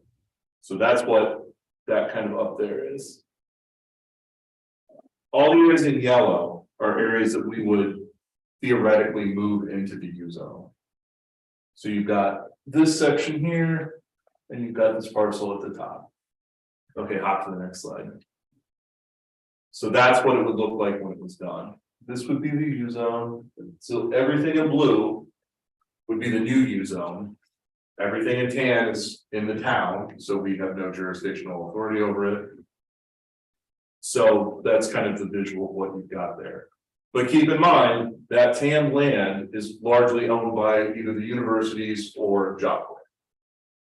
So it's essentially a university use either way, or an education use either way. Stephen, could you go back to the last slide for a Yep. second? Okay. Yes, Thanks. okay. You're gonna see more, hop forward. Hop forward again. Okay, so this is a close-up, so you can see this is SUNY Oneonta. In the town, that is considered agricultural residential zoning. That's currently in R3, so that those parcels are currently zoned R3, those are in the city. These are currently zoned R1, which is low density, and this is Bellagio Drive. Okay.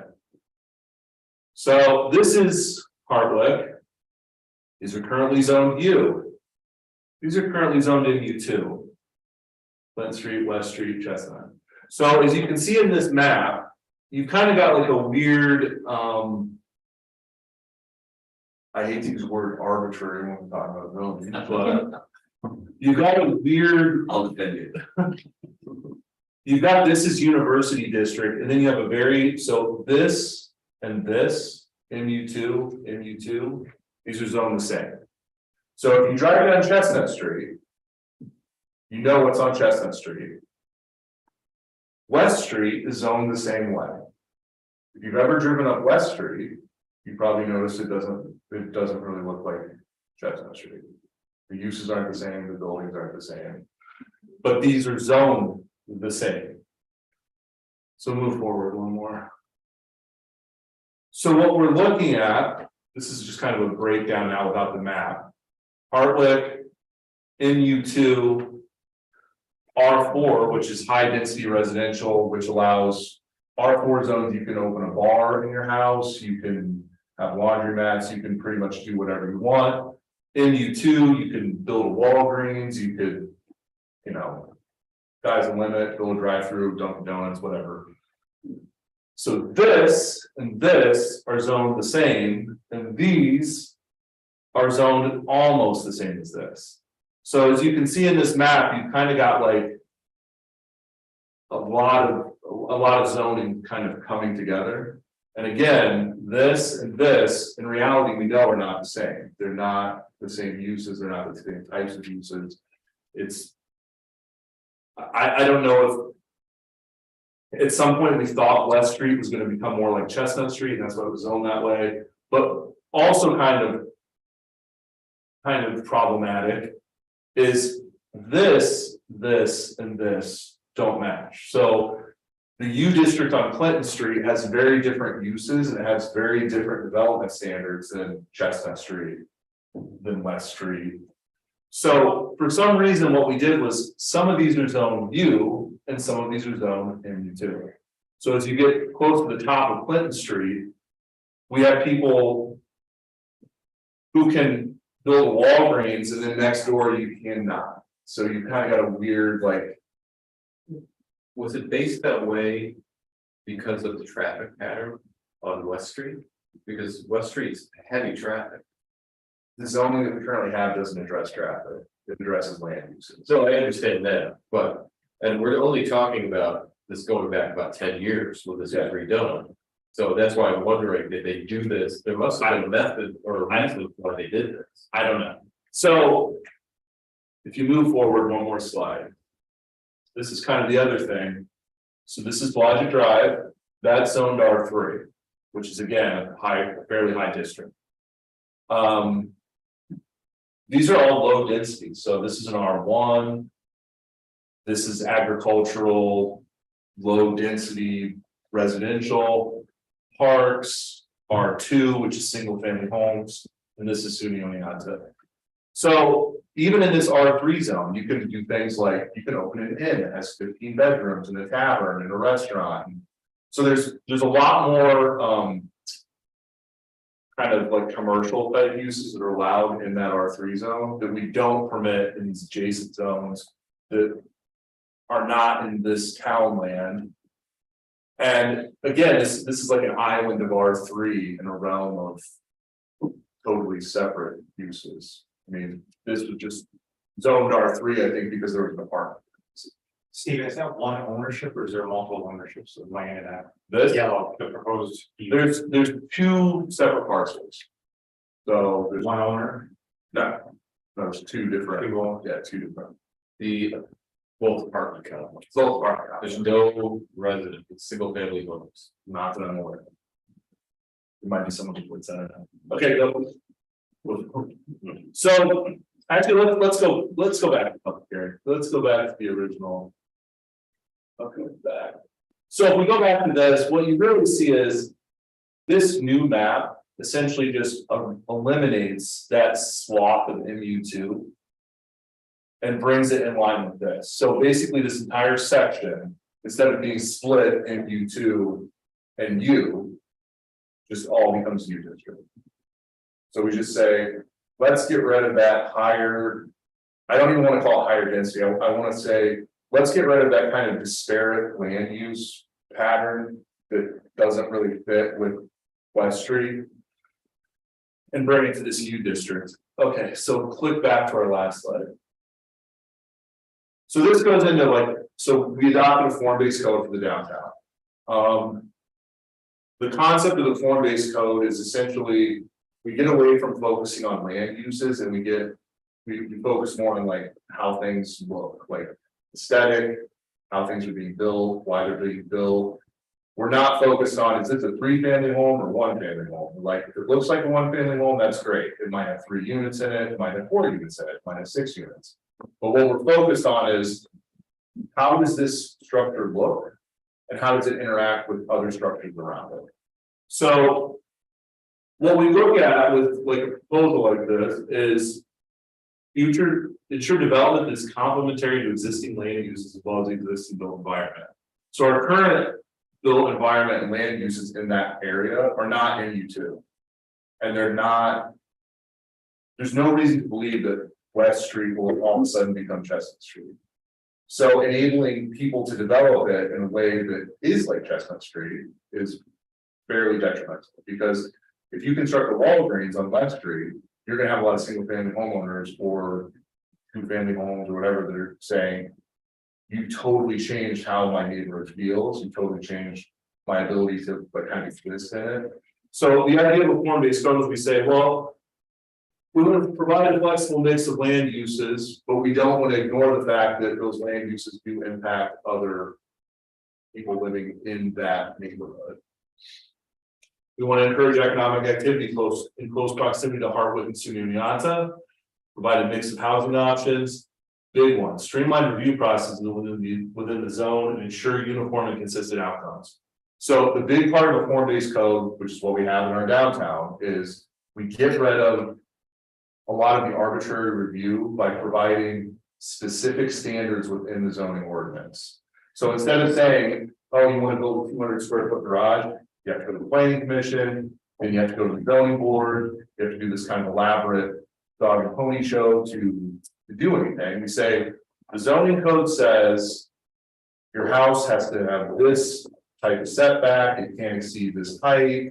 You have to have some sort of architectural element to break up large expanses of open space on the wall. Like, there's specific review standards that are reviewed by the city staff and are improved internally, instead of pushing those out to boards and commissions, which everyone tonight has said, we don't want everything going to boards and commissions. So the idea behind a form-based code is we add flexibility while simultaneously providing very specific expectations as to what is constructed. So, kind of in closing with this whole concept, the U district will be broken into perhaps like 2 or 3 sub-districts, like we did with the MU1 code. So individual parcels then become maybe a U1, a U2, and a U3. Within that standard, we have very specific construction, parking. We have specific requirements within those districts. And we kind of develop off of that, just like we did with the MU1 code. The idea with that is you would remove some of that MU2 thing. You kind of get rid of that, like you can build a Walgreens, you can do kind of these like very intense land uses with it on West Street. And you would replace that with. We allow more uses through special use permit. And we allow more uses by right. So we, by saying you can run a hair salon. Here's exactly what that hair salon has to look like. Here's where the parking has to be. Here's what you have to do to screen it from the neighbors. You have very specific standards as to how each of those uses work.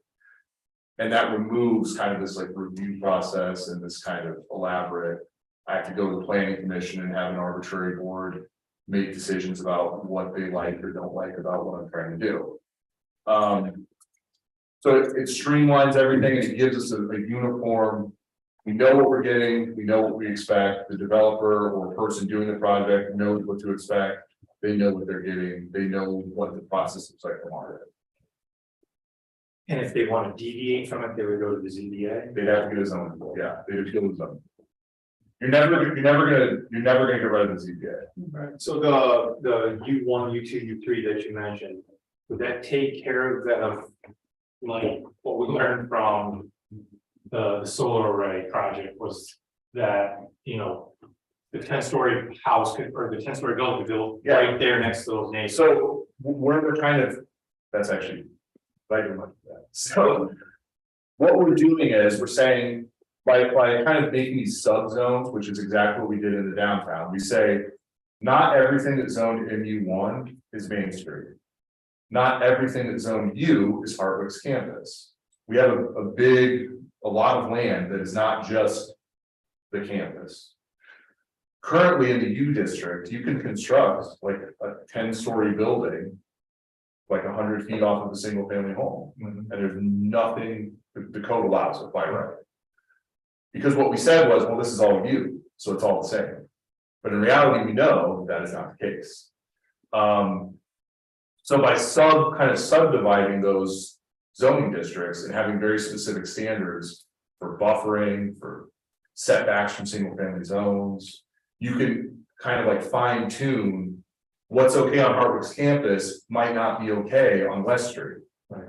And what's okay on West Street might not be what Hardwick wants on their campus. While still acknowledging that those two areas have a kind of an interconnection that is not an interconnection that is kind of like symbiotic with each other. Like those rentals are largely student rentals. Those students largely go to Hardwick and SUNY Oneonta. There's a connection between those two uses. The rentals that are there connect with the campus being there.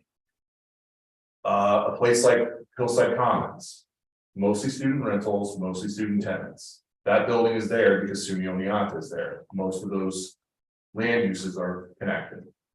By acknowledging that and by kind of building uses and design standards around that relationship, you get uniform results. And you can say, what is okay on SUNY's campus might not be okay on West Street. Because right now, if you go back up, we're saying here you could build a 10-story house. Here you could put a Walgreens, but over here you can only have a single family home. And you could see each other from, you stand in West Street, you can see all of that. So there's a disconnect between how those land uses work and kind of how the code is allowing it. But by tightening this up, we can kind of correct some of that. We can say, yeah, this and this and this are all different. They all have different expectations of what we want to see there and how we want to see developed and how those kind of interact with each other. So have you finalized those thoughts? Well, that's what this is. I mean, that's where we're going with this. That's the council saying we want to move forward with this and see a finished document, not just a map presentation. Because this, I mean, it involves work. Okay. We don't want to draft legislation that we're not all in. I get you. Well, this conversation is not what I was expecting, because when we talked U zone, we were talking about Hillside Commons, the apartment complex up there, and changes that would happen by putting them in U zone that may or may not affect other areas. we never specifically were talking about West Street, so this is a big surprise for me. So over the month of looking at this, we essentially looked at the code and said, so on West Street, you have this. It goes all the way up West Street. The uses that you can do on West Street are, I don't want to say infinite, but nearly infinite. Right, but this is taking the issue that we had before that we were discussing. And now I feel like we're completely changing the discussion to something different. And what I don't understand about West Street is, like, I understand the West Street may not be zoned the way it should be, but why, I don't understand why you wouldn't then change it to an R2 district versus a U zone instead. Like, I understand the big difference between going from the current U zone to the MU2 to then R2 as you travel west to east. But why wouldn't you then take West Street, which is all single family homes, change them to R2? Well, they're not single family homes. But they look like single family homes, most of them. So what you run into, and this is kind of where we're going. Every time you want to make a change to a non-conforming structure, parcel, use, you have to go to the zoning board. So what you're doing is you're building into your zoning code the requirement to go to the zoning board every time you need to do anything. So everything you do has to then be reviewed by the zoning board, who then makes a determination whether they think it should go or not. So when we analyzed our overall zoning code, what we came up with is like 70% of the parcels in the city of Oneonta require zoning board appeal to essentially do anything with them, because they're all non-conforming. They don't conform with use, they don't conform with parcel size, they don't conform with setbacks. So if you rezone that R2, essentially what you're doing is you're adding a bunch of buildings that would not be conforming in use and structure, and setback, lot size. So what we're attempting to do basically is recognize that that zoning probably should be tweaked. Recognize that we're reviewing the U zone and how the uses in the U zone work. And saying, hey, maybe this is when we do that upgrade. Instead of just reworking zoning for one parcel. Or for one section of the city. So then is that it, Steve? Is this, so you were working on Willow Hillside and then you identified this, this is the last change? Yeah, this would be the change to the U zone. This would bring, because we already have properties along the street that are already zoned to the U. So it would only make sense that this whole section could then be, you're just transferring things from from MU2 to the U zone. You're saying, hey, maybe we do want some of these more intense land uses, but we don't necessarily want someone to build Walgreens on West Street. I'm sorry, I use Walgreens as like an example of a box. Very strong, okay, right? Yeah, well, so you can't do that on Cherry Street. So Cherry Street is zoned. This area is zoned R2. But what we would be doing is we'd essentially we'd be reducing the intensity of the land uses on West Street. We'd say, we don't want to build a Dunkin' Donuts on West Street. So that's kind of what we identified in the review of the U zone is there's opportunity to not only tweak the uses, but also tweak some of the parcels that we have in that U zone.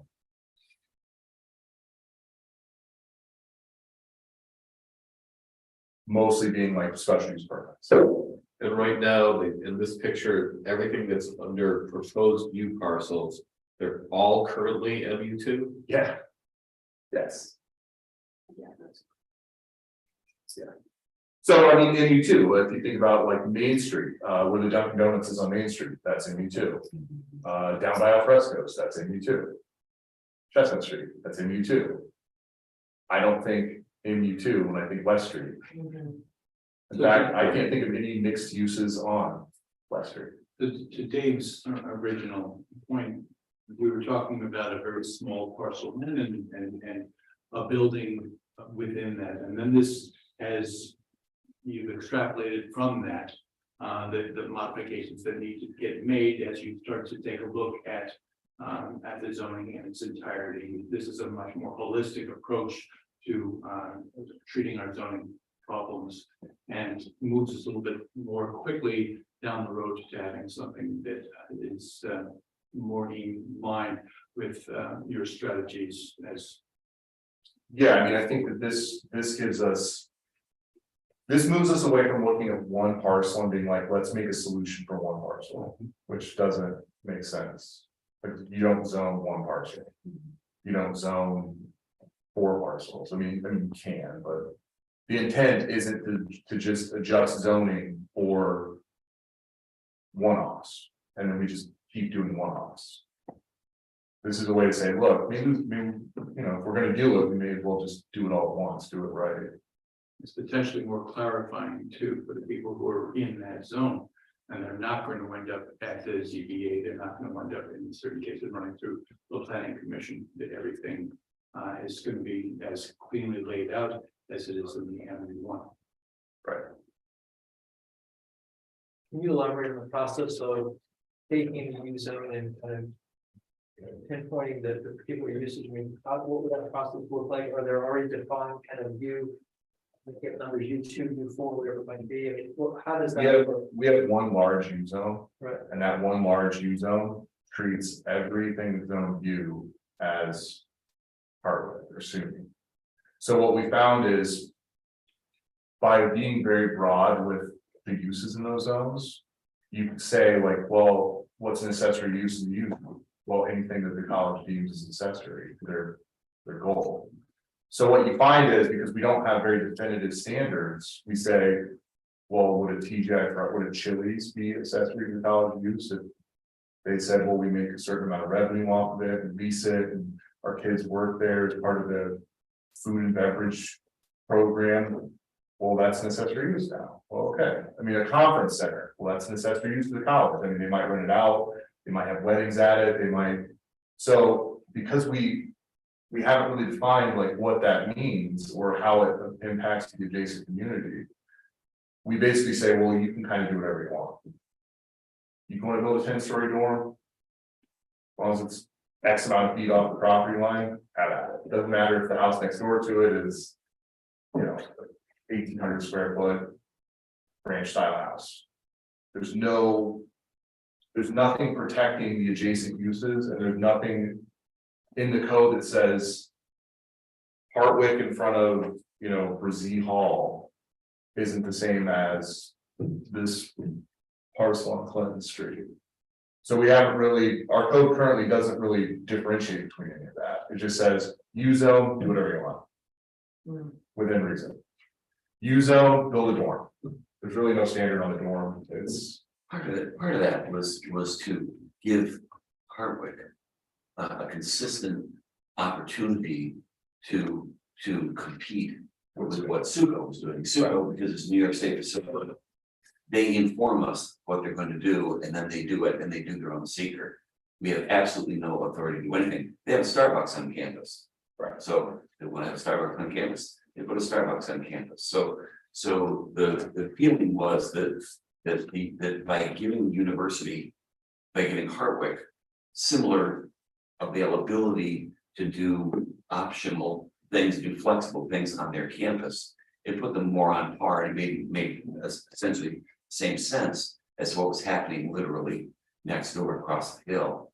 And it seemed to say unfair, I don't know if it's exactly, but equal treatment to give Hartwick the same sort of attitude and the same mentality and the same options to provide educational opportunities and things to do because they mostly impact themselves.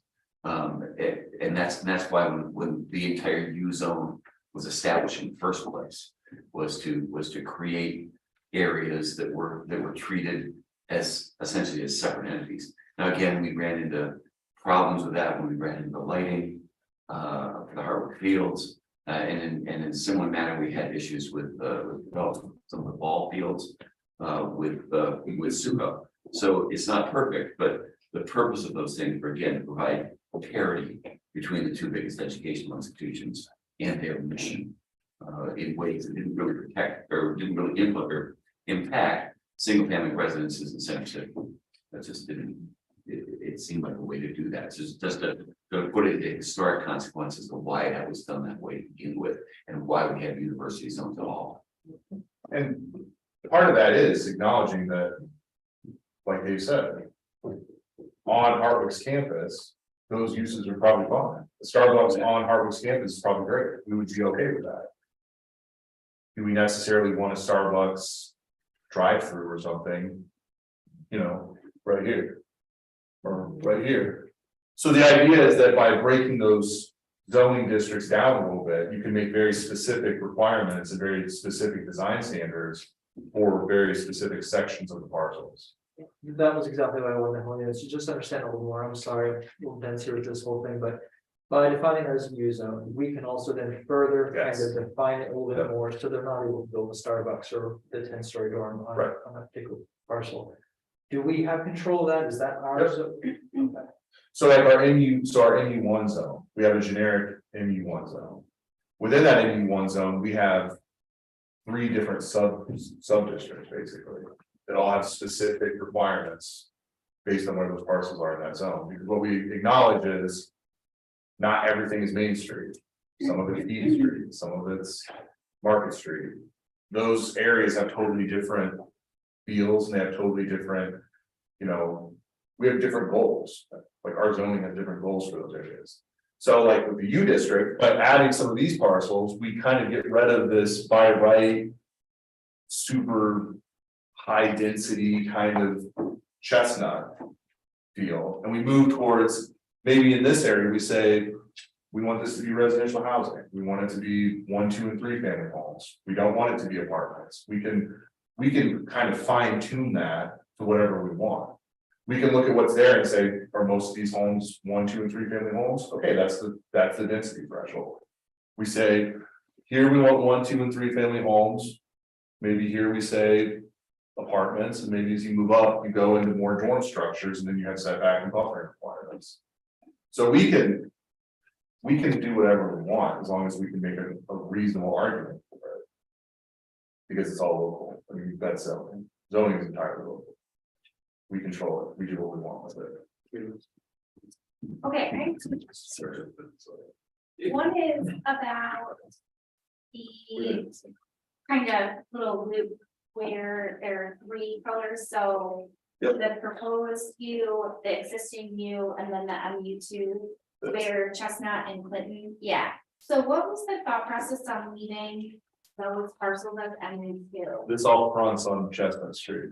Okay, So what we did was we left the parcels that front Chestnut Street at that higher density. okay, and that's about future use, right? Yeah. Because they're rentals now, multifamily.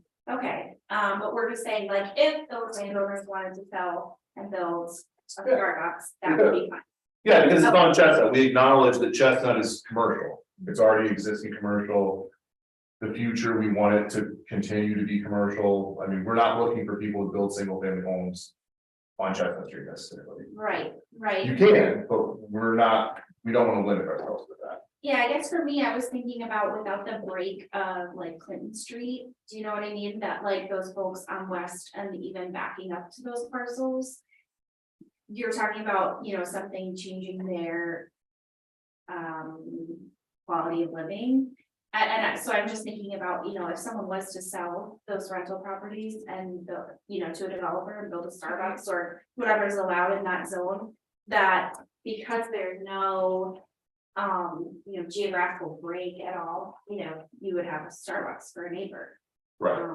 And that's part of, as we fine tune more zones, which is what we're doing, we add that into the code.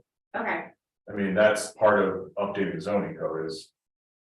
What we have right now is called Euclidean zoning code, which is very focused on land use, but not focused on. Structures, it's not really it's not focused on the end. Building, it's focused on how that building is used. What we've done is with downtown, we move towards form-based code where we say, we want you to do whatever you want. We just want you to lay it out in a way that is aesthetic, that meets our larger kind of planning goals. So like, this is kind of the same thing with the U district. We say, what we're trying to implement is something that allows flexibility, but also has very defined standards so that we can repeat positive experiences over and over again. Yeah. So instead of having everyone go to the zoning board and this person getting the appeal and this person getting the appeal and the planning commission denying this but approving this. This has very defined end products. That's why that, if you look at that ME1 code, that's why there's so many pictures and so many graphs and charts, and it gives very specific. What does it look like when it's done? So Steve, Oh. I'm sorry. That's okay, I have a second question, so, and you may defer to, please answer what was due, but this is about the R4. Yep. Zones, so. Yeah, when I'm looking at this map, right, I'm very familiar with that neighborhood, and I guess my question was formed in my head before, but it's not anymore. It's about the R4, it's about the R4 and just why, we wouldn't. Also, I guess, also zone the R4 as you, considering the way that they are used, or, So yeah. And also more, I mean, I'm surprised that more of that isn't R4, because that entire little block there is basically student housing. right, so what, I'm gonna move slightly off of that, so. Okay. R4 allows more commercial uses. Okay, So what I think most of these should be rezoned as is more like R3, okay, which is apartments, higher density housing, less commercial focus. sure, But that's an entirely different. It's not me. Yeah, that's a whole nother section of zoning review. okay, And that, again, like, you can do a lot with that by using special use permits. You can bring special use permits in and bring in, you want the hometown deli. Hometown deli is non-conforming use. It's non-conforming in use, it's non-conforming setback, it's non-conforming parcel size. It's like our worst nightmare. If anyone did anything to hometown deli, there's zoning appeals everywhere on that. By bringing a special use permit in, you can permit uses like hometown deli on a case by case basis by meeting very specific standards. Make it easier for people to do things they want to do while also regulating the things that people complain about. So Steve, what do we want from the council? So my proposal is I'll draft a zoning update that includes what we talked about tonight. We'll have it at the legislative agenda. They can review it and then it will come to council, just like any other. Is there anyone here who feels that that's not a good strategy and plan to move forward with? Great, so I think we got where we need to get. Thank you very much. With that, we're going to move on to our last agenda item, which is our supplemental agenda. That is motion number 25. That the common council authorizes the mayor to sign a controlled substances supply agreement with A.O. Fox Memorial Hospital dated December 1st, 2022, with provision of controlled substances for use by qualified only on the fire department personnel administering advanced life support. This item subject to review by the city attorney. Do I have a motion to approve plan published by Scott? And do I have discussion? Thank you.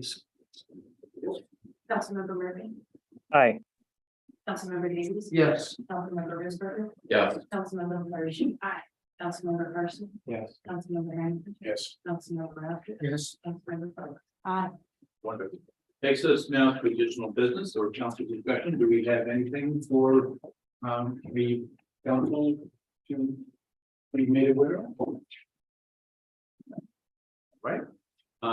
Is there any singing correspondence that needs to happen? There is no, There is no singing correspondence. singing correspondence. This is a Oh, huge, yeah, this is the a light. huge disappointment. All right. Something is an inside joke. All right, no correspondence, singing or otherwise. Executive session, is there a need? There was no need.